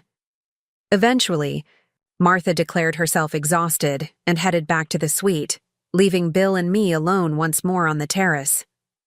Walk with me on the beach? He suggested. The moon is full tonight. I hesitated, glancing at my elegant dress and heeled sandals. I'm not exactly dressed for sand. We'll stay on the paved walkway, he promised, just to the viewing platform and back. The night was too beautiful to resist. We strolled arm in arm down the illuminated path that led from the resort to a wooden platform overlooking the beach. The moonlight cast a silver path across the water, and the sound of waves provided a rhythmic counterpoint to our footsteps. I've been thinking, Bill said as we paused at the railing, about what happens after this weekend. My heart quickened slightly. Oh? I'd like to see more of you, Eleanor. Back in Oak Ridge, I mean. He turned to face me, his expression serious in the moonlight. I've enjoyed our time at the community center, but this weekend has shown me just how much I enjoy your company, away from shuffleboard and bingo. I smiled at his reference to the center's somewhat limited activities. I've enjoyed your company too, Bill. Very much. So perhaps we could have dinner next week? Or visit that art exhibit you mentioned at the museum? He seemed almost shy, this confident man who had swept me off to a lighthouse just that morning. I'd like that, I replied, my voice soft but sure. Very much. His smile in response was radiant. He stepped closer, one hand coming up to gently cup my cheek. May I kiss you goodnight, Eleanor? In answer, I leaned forward, closing the distance between us. This kiss was unhurried, tender, full of promise. When we finally parted, I felt breathless in a way that had nothing to do with my age. Definitely worth the wait, Bill murmured, his forehead resting against mine. We walked back to the resort in comfortable silence, his arm around my waist, my head occasionally resting against his shoulder. At my suite door, he kissed me once more, briefly but with unmistakable affection. Sleep well, birthday girl, he said. I'll see you at breakfast. Inside the suite, the lights were dimmed. Martha had apparently retired to her bedroom. I moved quietly through the living area, not wanting to disturb her, but paused when I heard a soft sound from the terrace. I found her there, wrapped in a robe, gazing out at the moonlit ocean with a glass of wine in hand. Not sleeping? I asked, joining her on the comfortable sofa.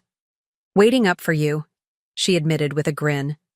How was your romantic moonlit walk? I laughed softly. Lovely. And yes, before you ask, we kissed goodnight. Good for you. She handed me her wine glass. Finish this. I've had enough. I took a sip, savoring the rich Merlot. He wants to continue seeing me after we go home.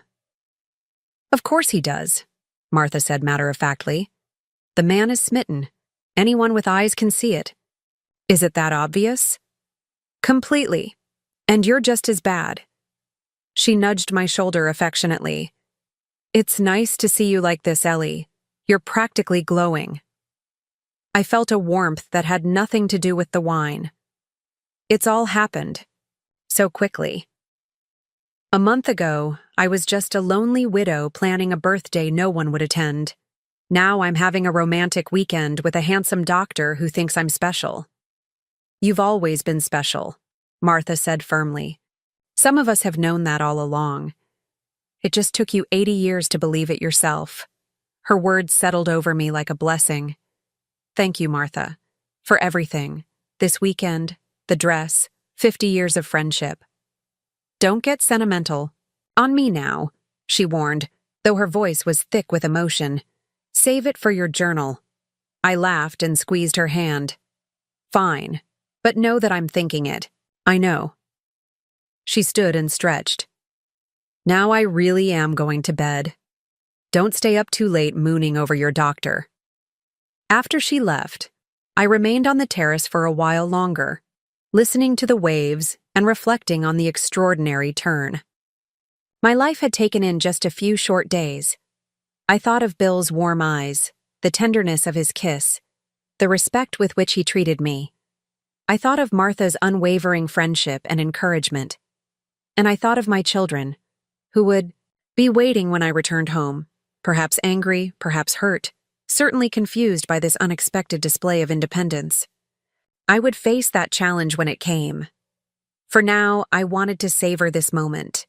The beauty of the night, the lingering taste of wine, the memory of a perfect day. Eventually, I too went to bed, falling asleep almost instantly to the distant sound of waves. Saturday dawned clear and mild, another perfect June day on the coast. I woke feeling refreshed and oddly youthful despite my 80 years. A glance at my phone showed several missed calls and texts from the previous evening. 2 from Rebecca, 1 from James, and surprisingly, 1 from my granddaughter Emma. I opened Emma's text first. Happy belated B-Day, Grandma. Mom's freaking out that you're at some resort, but I think it's awesome. Live your best life. Send pics. Love you. Her message brought a smile to my face. Emma, at 19, was the most free-spirited of my grandchildren.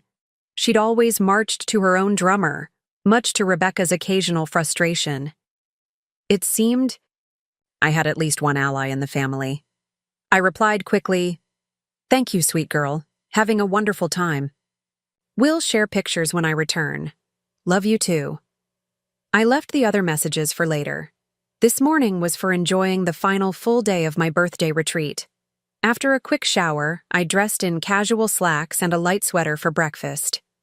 Martha was already up, reading on the terrace with a cup of coffee. "Good morning, Sleeping Beauty," she greeted me. "I've been up for hours." "It's barely 8:30, I protested. "Like I said, hours." She closed her book.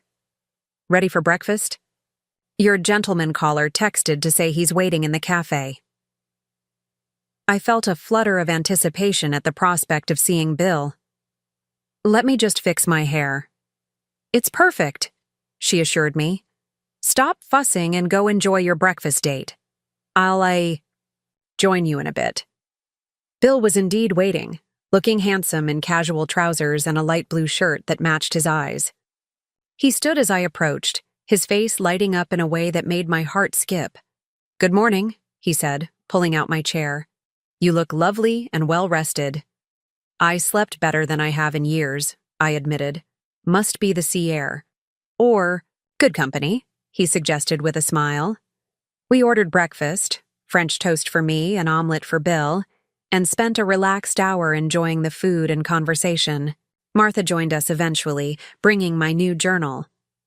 "Since you'll likely have experiences worth recording today," she said, placing it beside my coffee cup. "What's on the agenda?"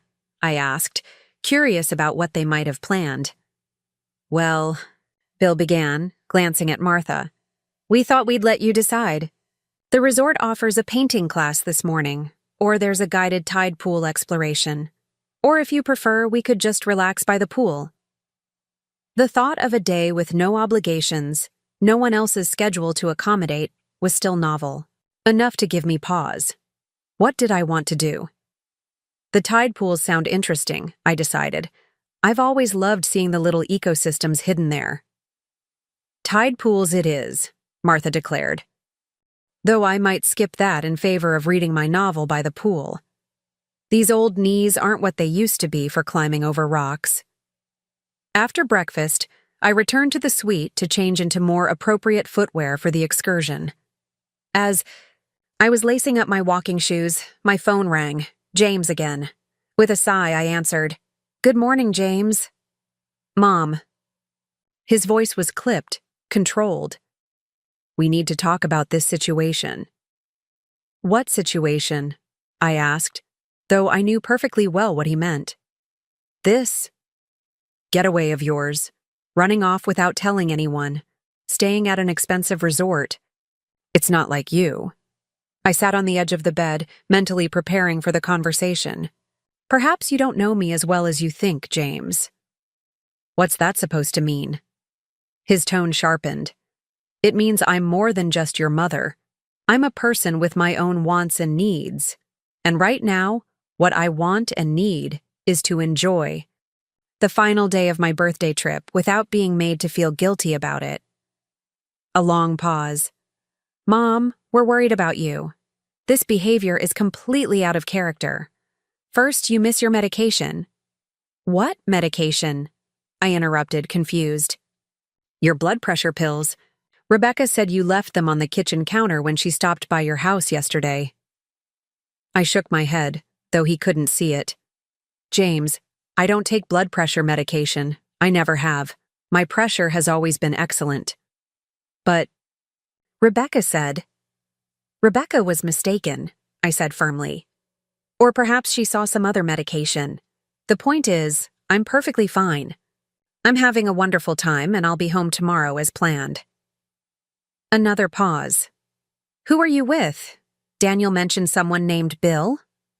The question carried an unmistakable note of suspicion. Yes, Bill Carter. He's a friend from the community center. A retired doctor, as a matter of fact. He and Martha organized this weekend as a birthday surprise. A doctor. James's voice was flat. And how long have you known this friend? I felt a flare of indignation at his tone. Long enough to know he's a gentleman who treats me with respect and consideration. Now, if you'll excuse me, I have plans for the day. Mom, wait. I'll call you tomorrow when I get home, I said, cutting him off. Goodbye, James. I ended the call, my hand trembling slightly with a mixture of anger and residual guilt. How dare he question my judgment? I was 80, not 8. And yet a lifetime of putting my children's feelings first made it hard to dismiss his concerns entirely. I took a deep breath, steadying myself. This weekend was about me, about claiming my right to joy and independence. I wouldn't let James's disapproval tarnish that. A knock at the bedroom door pulled me from my thoughts. Ellie? Martha called. Are you ready? Bill's waiting in the lobby. Coming, I replied, pushing thoughts of James aside. Today was still mine to enjoy. The tide pool excursion proved to be fascinating. Our guide, a marine biology student, named Max, led a small group of us along a stretch of rocky coastline inaccessible to casual visitors. He pointed out colorful sea anemones, scuttling hermit crabs, starfish clinging to the rocks, and even a small octopus that had taken refuge. In a deeper pool, Bill stayed close by my side throughout, offering his hand when the terrain grew uneven, listening intently as Max shared his knowledge of marine ecosystems. We lingered behind the group at several points, taking time to truly observe the intricate life in each pool. It's remarkable, isn't it? Bill mused as we watched a tiny crab navigate around a sea urchin. All these complex lives unfolding just beneath the surface, most people walking by without ever noticing. Like people themselves, I observed. We all have so much going on beneath the surface that others never see. He glanced at me, his eyes thoughtful. Is that how you feel, Eleanor? That your children don't see beneath your surface? The question caught me off guard with its perception. Sometimes, I admitted, they see Mom or Grandma, roles I'm happy to fill. But they don't always see Eleanor. I see Eleanor, he said simply, his hand finding mine. And she's extraordinary. The warmth of his words stayed with me throughout the excursion, a counterbalance to the lingering unease from James's call. By the time we returned to the resort for lunch, I had fully reclaimed my good spirits. We found Martha by the pool, deeply engrossed in her novel. She joined us for lunch at the casual poolside cafe, where we shared stories from the tide pools, and she regaled us with gossip overheard from nearby sunbathers. "That couple over there," she whispered, nodding toward a pair of middle-aged sunbathers, "are having an affair. Both married to other people. They check in separately and meet." "Here, Martha!" I exclaimed. "You can't possibly know that." She looked smug. "They were discussing their cover stories quite openly while you were gone. She told her husband she's at a spa retreat with girlfriends. He told his wife he's on a fishing trip." Bill chuckled. "Remind me never to discuss private matters around you, Martha. You miss nothing." "A skill developed over decades of teaching high school English," she replied. "Teenagers think adults are deaf as well as stupid. You learn to listen between the lines." After lunch, Bill excused himself for a few hours. "I have some arrangements to make for this evening," he explained. "Our last night should be special." Once he'd gone, Martha and I decided to indulge in side-by-side pedicures at the resort spa. As we sat in plush chairs with our feet in warm, bubbling water, she gave me a sidelong look. "So, things with Bill seem to be going well." I couldn't suppress a smile. "Very well. It's rather stunning, actually. I wasn't looking for whatever this is." "Romance," she supplied. "You can say the word, Ellie. It won't cause a scandal." I laughed softly. "Fine. Romance. At 80. It seems almost absurd." "Why?" she challenged. "Because the young think they invented love? Because society says older women should be content with grandchildren and knitting circles?" "Maybe," I admitted. "Or maybe because I'd resigned myself to being alone after Henry died. I'd made my peace with it." Martha's expression softened. "Peace is one thing. Joy is another. You deserve both, my friend." The spa attendants began, the pedicures temporarily halting our conversation. I leaned back in the comfortable chair, letting myself truly relax. Martha was right. I had found a kind of peace in my widowhood, a quiet routine that had its own satisfactions. But this weekend had reawakened me to possibilities I'd thought were long past. When the pedicures were complete, we admired our freshly painted toes, coral pink for Martha, a more subdued rose for me. "Perfect for dancing," Martha declared. "Dancing?" I echoed. "Who said anything about dancing?" She looked suddenly evasive. "No one. Just a figure of speech." I narrowed my eyes. "Martha Jenkins, what are you and Bill planning for tonight?" "You'll find out soon enough," she replied with a mysterious smile. "For now, let's enjoy the rest of the afternoon. I hear they serve a lovely English tea in the garden at 4. We spent the next couple of hours wandering through the resort's extensive gardens, admiring the carefully tended roses, lavender, and native California plants. The afternoon was perfect. Warm sunshine tempered by a cool ocean breeze, the scent of flowers mingling with the salt air. At 4, we settled at a small table in a secluded corner of the garden for tea. Delicate sandwiches, scones with clotted cream and jam, and an assortment of pastries were served on tiered plates, accompanied by properly brewed tea in china cups. "This reminds me of that trip we took to England," Martha said, spreading jam on a scone. "Remember, summer of 85. I smiled at the memory. How could I forget? We got lost in the Cotswolds and ended up staying in that tiny village with the medieval church. And that handsome widower who owned the bed and breakfast took quite a shine to you," she added with a smirk. "He did not," I protested, though I remembered the gentleman's attentions. He was just being hospitable. Martha hummed skeptically. "If by hospitable you mean he found every excuse to show you around personally while I was left with his ancient mother." I laughed at her exaggerated grievance. Poor Martha, forced to endure tea and biscuits with a delightful old lady while I trudged up and down hills looking at historical markers. The sacrifices I've made for our friendship, she sighed dramatically. Then, more seriously, it was a good trip, though. One of our best. It was, I agreed. We should travel more. Often. Yes, we should. She buttered a triangle of cucumber sandwich. Life's too short to stay in one place, especially at our age. Her words resonated with me on multiple levels. It wasn't just about physical travel, but about moving forward in life, being willing to explore new territories, both external and internal. As we lingered over our tea, my phone buzzed with a text. I expected another message from one of my children, but instead found a note from Bill. Wear something nice for dancing tonight. I'll collect you at 7. I showed the message to Martha, who didn't seem at all surprised. Dancing? That's what you were hinting at earlier. What's happening tonight? She just smiled mysteriously. You'll see. And yes, wear that new blue dress again. It's perfect for what Bill has planned. Back in our suite, I showered and dressed.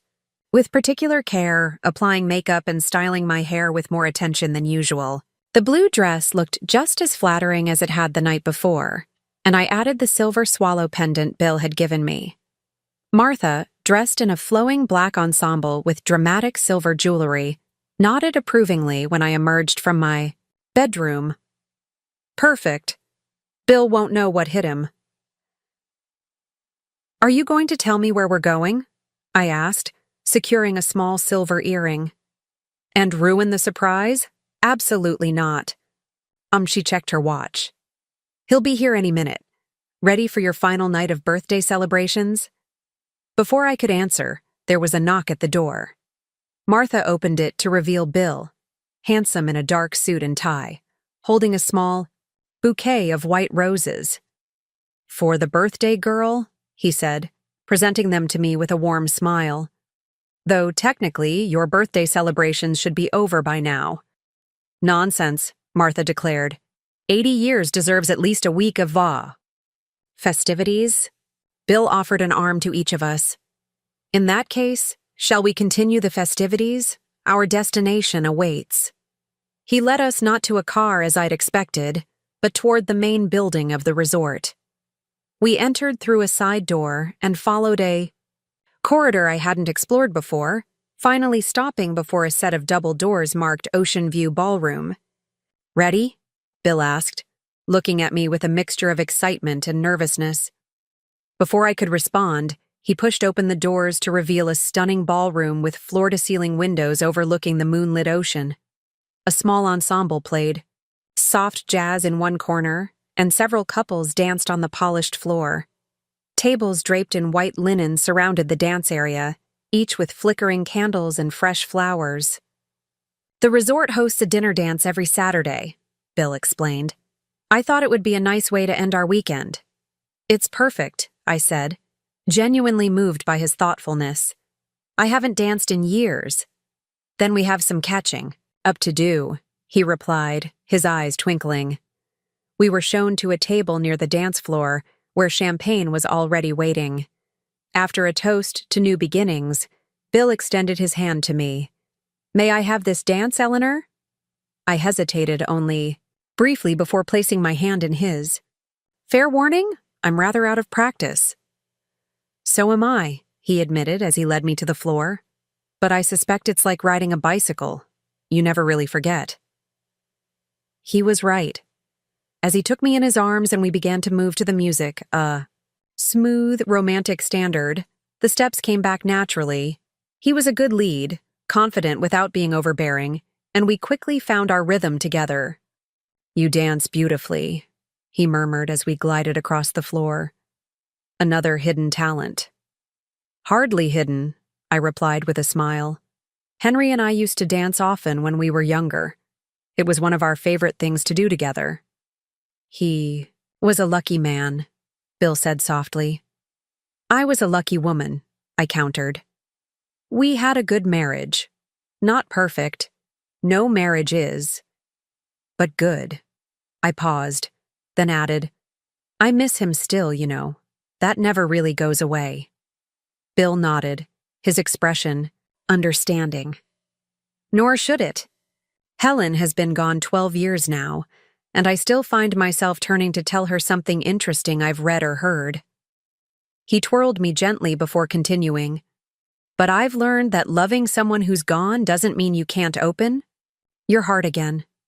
Yes, I agreed, feeling a deep resonance with his words. That's exactly it. We danced 2 more songs before returning to the table, where Martha sat in conversation with an elegant older gentleman. Ellie, Bill, this is George, she introduced us. George is visiting from San Francisco and was kind enough to keep me company while you two were dancing. George stood and shook our hands. Pleasure to meet you both. Martha tells me you're celebrating a birthday weekend? Eleanor just turned 80, Bill said with evident pride. George looked genuinely surprised. I would never have guessed. You're more radiant than many women half your age. I felt myself blush at the compliment. Thank you. I'm feeling particularly radiant this weekend. Special occasions will do. That, George observed, as will good company. He glanced at Martha with obvious appreciation. Would you mind terribly if I stole your friend for a dance? Martha looked pleased. I'd be delighted. As they moved to the dance floor, Bill and I watched with amusement. She never changes, I said fondly. Always making new friends. It's a gift, Bill agreed, though I'm more interested in deepening the friendships I already have. He took my hand across the table. This weekend has been extraordinary, Eleanor. I want you to know how much it's meant to me. It's meant a great deal to me, too, I replied softly. When we return home tomorrow, I hope this isn't the end, he continued, his eyes steady on mine. I hope it's just the beginning. The simple sincerity of his words touched me deeply. So do I, Bill. So do I. We rejoined Martha and George for dinner, a delicious 4-course meal punctuated by more dancing and lively conversation. George, it turned out, was a retired history professor with fascinating stories about his research travels. Martha was clearly enjoying his company, her face animated as they discovered common interests. Between courses, Bill led me back to the dance floor. As we swayed to a slow ballad, my head resting lightly against his shoulder, I felt a profound sense of contentment. Here I was, 80 years old, dancing in the arms of a man who saw me, really saw me, not as a mother or grandmother or widow, but as a woman with desires and dreams of her own. Penny for your thoughts, Bill murmured close to my ear. I was just thinking how unexpected life can be, I replied. A week ago, I was dreading my birthday, feeling invisible and overlooked. Now here I am, having the most wonderful weekend of my life. He pulled back slightly to look into my eyes.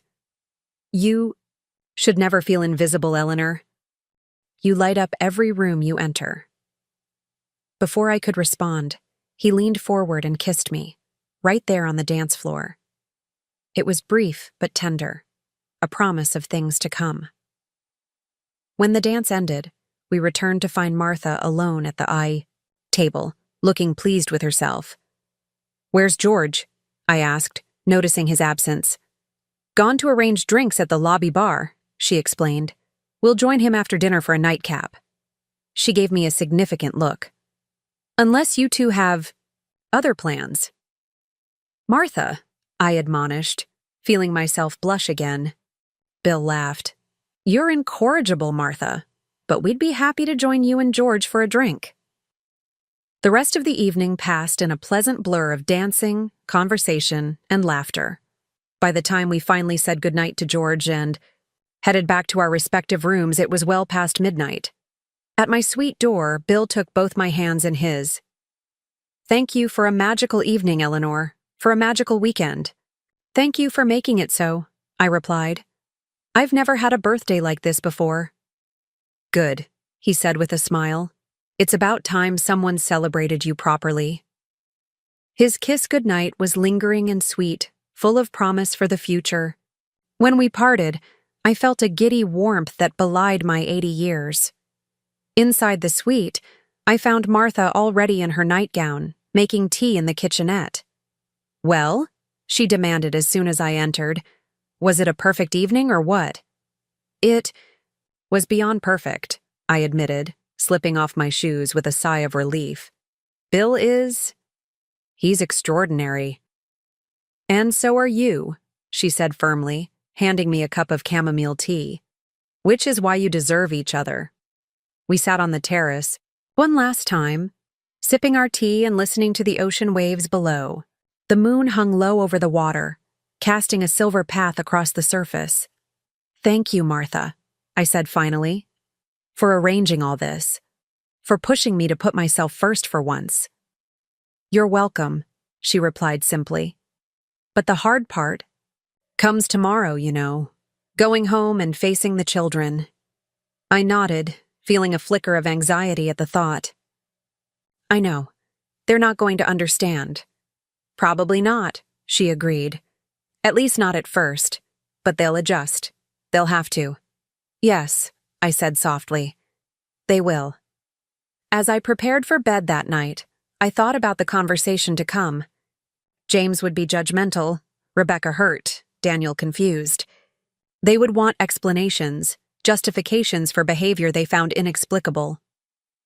For the first time in my life, I didn't feel obligated to provide those explanations. I was 80 years old. I had raised my children, supported their dreams, celebrated their successes, comforted them in their failures. I had done my duty and more. Now it was time to live for myself, not selfishly, but authentically. With this weekend, I had taken the first step on a new journey. Whatever challenges lay ahead, I would face them with the knowledge that I deserved joy, respect, and love on my own terms.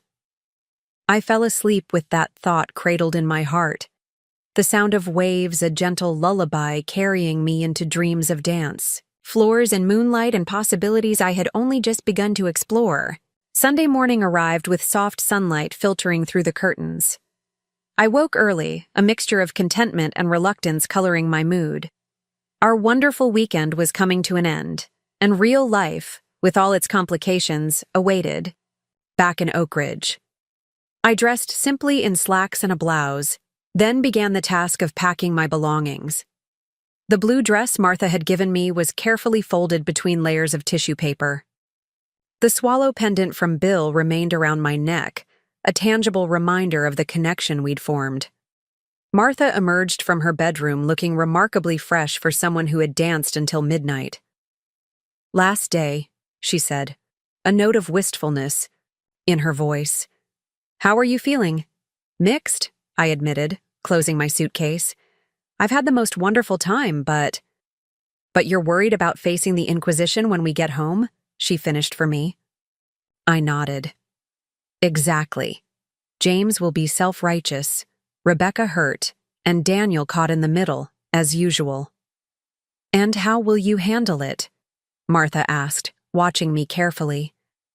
I considered the question, thinking about all that had transpired over the weekend.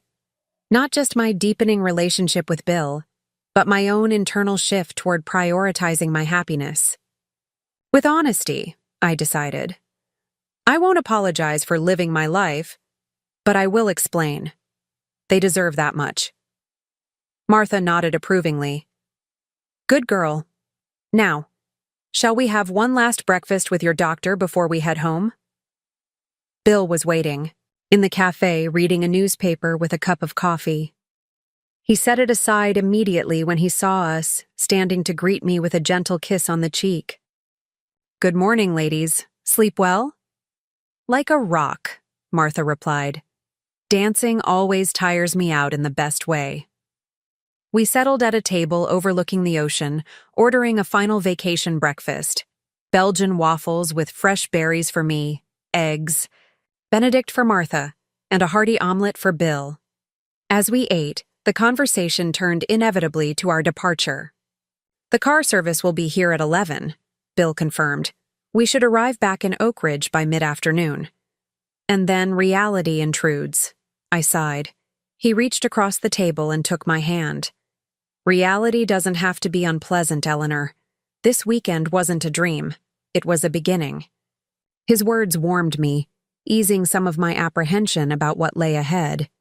You're right. It's just my children.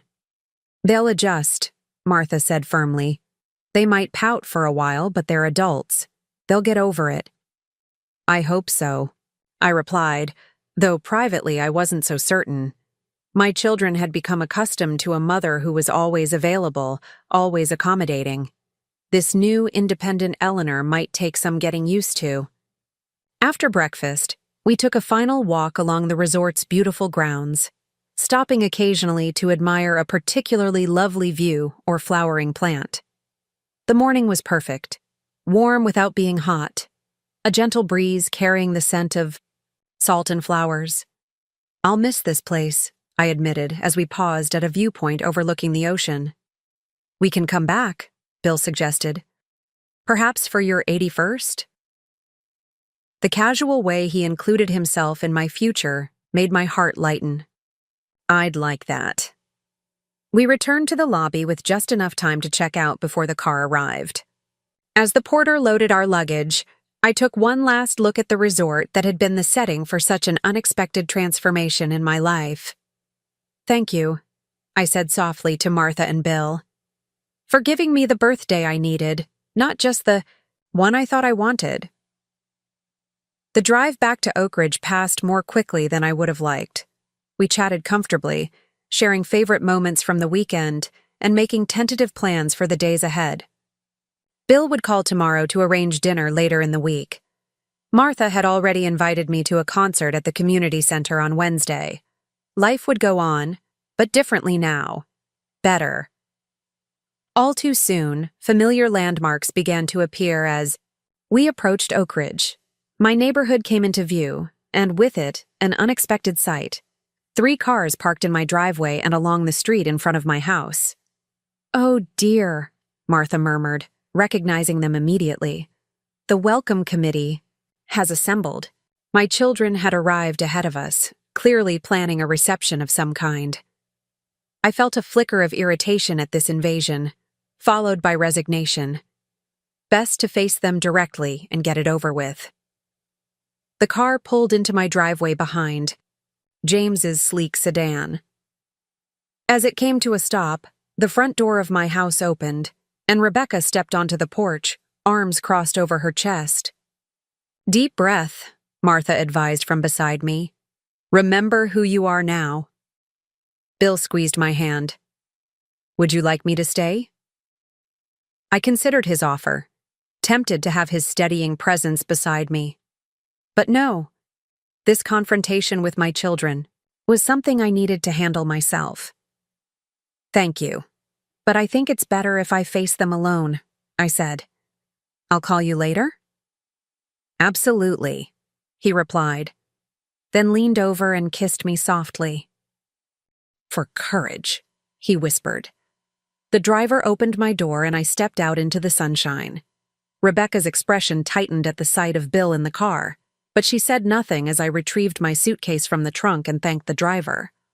Martha emerged next, giving Rebecca a cheerful wave that was not returned. Good luck, she murmured to me. Call me after the dust settles. As Martha and Bill departed in the car, I turned to face my daughter. Hello, Rebecca. This is a surprise. Is it? Her voice was cool. We were worried about you. As I told you several times on the phone, there was no need to worry, I replied, keeping my tone even as I climbed the steps to the porch. I was perfectly fine. She followed me inside, where James and Daniel were waiting in the living room. James stood by the fireplace, his posture rigid with disapproval. Daniel sat on the sofa, looking uncomfortable but concerned. Welcome home, Mom, Daniel said, standing to give me a hug. Did you have a good time? The best, I replied sincerely, returning his embrace. The resort was beautiful. Who was that man? James demanded without preamble. The one in the Lai car. I set down my suitcase and turned to face him directly. That was Bill Carter, A retired doctor and a dear friend who, along with Martha, arranged my birthday celebration. A dear friend? James repeated skeptically. Since when? We met at the community center a few months ago, I replied, refusing to be intimidated by his tone. He's a widower, a former physician, and a kind, intelligent man who treats me with respect. And you just took off with him for the weekend without telling anyone? Rebecca interjected. Mom, that's not like you at all. Perhaps you don't know me as well as you think, I said quietly. An uncomfortable silence fell over the room. I used the moment to study my children, James with his barely contained anger, Rebecca hurt and confused, Daniel caught between concern and curiosity. Look, I began, choosing my words carefully. I understand you were worried when you couldn't reach me. For that, I apologize. But I don't apologize for taking this trip or for choosing to celebrate my birthday in my own way. But why the secrecy? Daniel asked. Why not just tell us your plans? I sighed, moving to sit in my favorite armchair. Because I knew you would try to talk me out of it. Or worse, invite yourselves along out of guilt, which wasn't what I wanted. What's that supposed to mean? Rebecca demanded. It means, I said gently, that all three of you made it clear my actual birthday wasn't important enough to rearrange your schedules for, which is your right. But it's also my right to make other plans rather than sit at home alone. James made a dismissive sound. So this was some kind of punishment? To teach us a lesson? Not at all, I replied, keeping my voice steady. This was about me finally doing something for myself after decades of putting everyone else first. That's not fair, Mom, Rebecca protested. We offered to celebrate the weekend after. We all rearranged our schedules to be here today. Yes, at your convenience, I pointed out. Did any of you ask what I might prefer? Did anyone consider that my 80th birthday might be particularly meaningful to me, worth marking on the actual day? They exchanged uncomfortable glances, unable to deny the truth of my words. We've always celebrated birthdays when it worked for everyone's schedule, James said defensively. This isn't new. No, it isn't, I agreed. And I've never complained before. But 80 feels different. It made me realize how many celebrations and special moments I've let slide. How often I've accepted less than I deserved because it was easier than making waves. Daniel leaned forward, his expression thoughtful. I'm sorry, Mom. I hadn't thought of it that way. His simple apology loosened something in my chest. Thank you, Daniel. I'm not trying to make anyone feel guilty. I just want you to understand that I'm changing. Or perhaps, more accurately, allowing myself to be who I've always been beneath the roles of mother and grandmother. And who is that exactly? James asked, his tone still skeptical. Someone who runs off with a strange man half the country away. My patience thinned. Bill is hardly a strange man, James. He's a respected member of the community. And for your information, we were 3 hours away, not half the country. Your exaggeration doesn't strengthen your argument. Rebecca sank onto the sofa, looking troubled. It's just, you've never done anything like this before. You've always told us where you were going. Always been. Predictable. Reliable, you mean, I corrected gently. Available whenever needed. She had the grace to look embarrassed. Well, yes. And I still am, I assured her. I'm still your mother. I still love you all deeply. But I'm also a woman with her own life to live, her own joy to pursue. Is that what this is about? James asked. Pursuing joy with some man you barely know? It's about pursuing joy, period, I replied firmly. Sometimes that involves Bill, sometimes Martha, sometimes simply doing things that make me happy, without consulting anyone else's schedule or preferences. Daniel, ever the peacemaker, intervened. I think what James is trying to say, poorly, is that we want to make sure you're okay. This behavior seems so out of character that we're concerned. I softened slightly. I appreciate the concern, I truly do. But I'm more than okay. I'm happier than I've been in years. Because of him? Rebecca asked, a hint of hurt in her voice. Not just because of Bill, I clarified. Because I've finally given myself permission to put my needs first sometimes. To say no when I want. To say no and yes when I want to say yes. A heavy silence fell over the room as my children absorbed my words. I waited, giving them time to process this new version of their mother, a woman with desires and boundaries they'd never had to navigate before. Finally, Daniel spoke. So, you and this Bill, are you? We're seeing where things lead, I replied simply. He's a good man who makes me happy. Beyond that, it's really not open for committee discussion. James made a frustrated sound and paced toward the window. I still don't understand why you couldn't just tell us where you were going. Do you have any idea how worried we were? I considered my response carefully. I didn't tell you because I needed this weekend to be entirely mine, not shaped by your opinions or expectations. I paused, then added more gently, and perhaps, subconsciously, I wanted you to experience for a few days what I've felt for years, the uncertainty of not being someone's priority. The words hung in the air, uncomfortable, but true. Rebecca looked stricken, Daniel thoughtful, and James, for once, speechless. That's not fair, Rebecca finally said, her voice small. Isn't it? I asked quietly. When was the last time any of you called just to chat? Not because you needed something or felt obligated. When did you last visit without checking your watch throughout? When did you last remember something important to me without being reminded? Tears welled in Rebecca's eyes. We've been busy, Mom. Work, kids, life. It's not that we don't care. I know you care, I assured her. But caring isn't the same as prioritizing. I've always understood that your lives are full and demanding. I've never expected to be your first priority. But somewhere along the way, I became your last. The one who would always understand. Always accommodate. Always be there whenever you found time.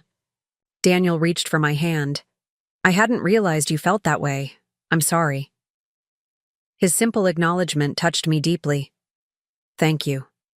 James turned from the window, his expression still troubled, but less hostile. So, what happens now? You'll be dating this doctor? At 80? I couldn't help but smile at his phrasing. Yes, James.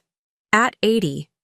Surprising as it may seem, life doesn't end at 60 or 70 or even 80. I still have dreams, desires, the capacity for joy and connection. And Bill makes you happy? Daniel asked. Very happy, I confirmed. As does taking control of my own life rather than waiting for scraps of attention from my busy children. Rebecca wiped away a tear. I don't want to be a scrap in your life, Mom. I want to do better. Her vulnerability melted some of my resolve. I would like that, I said gently.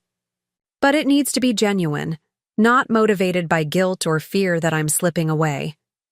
I can do that, she promised. Maybe. Maybe we could have lunch this week, just us? I'd love that, I agreed, smiling at her. Though it will need to be Thursday. I have plans Tuesday and Wednesday. Her eyebrows rose slightly at my suddenly full calendar, but she nodded. Thursday works. James remained by the window, still processing. I could see the struggle playing out across his face, the desire to maintain control warring with the realization that he no longer had any. James? I prompted gently. Thoughts?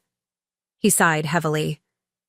I still don't like how you handled this, Mom, but I suppose you're entitled to live your life however you choose. It wasn't a ringing endorsement, but it was progress. Thank you. That's all I'm asking for. The space to make my own choices, even if they're not the ones you would make for me. Daniel stood, sensing the conversation had reached its natural conclusion. We should probably go and let you rest. It sounds like you had quite a weekend. I rose as well, relieved the confrontation had gone better than I'd feared. Yes, but a wonderful one. Rebecca hugged me tightly. I really am sorry we missed your birthday, Mom. Next year will be different. I promise. I know, dear, I said, returning her embrace, and I appreciate that. But remember, it's not just about my birthday.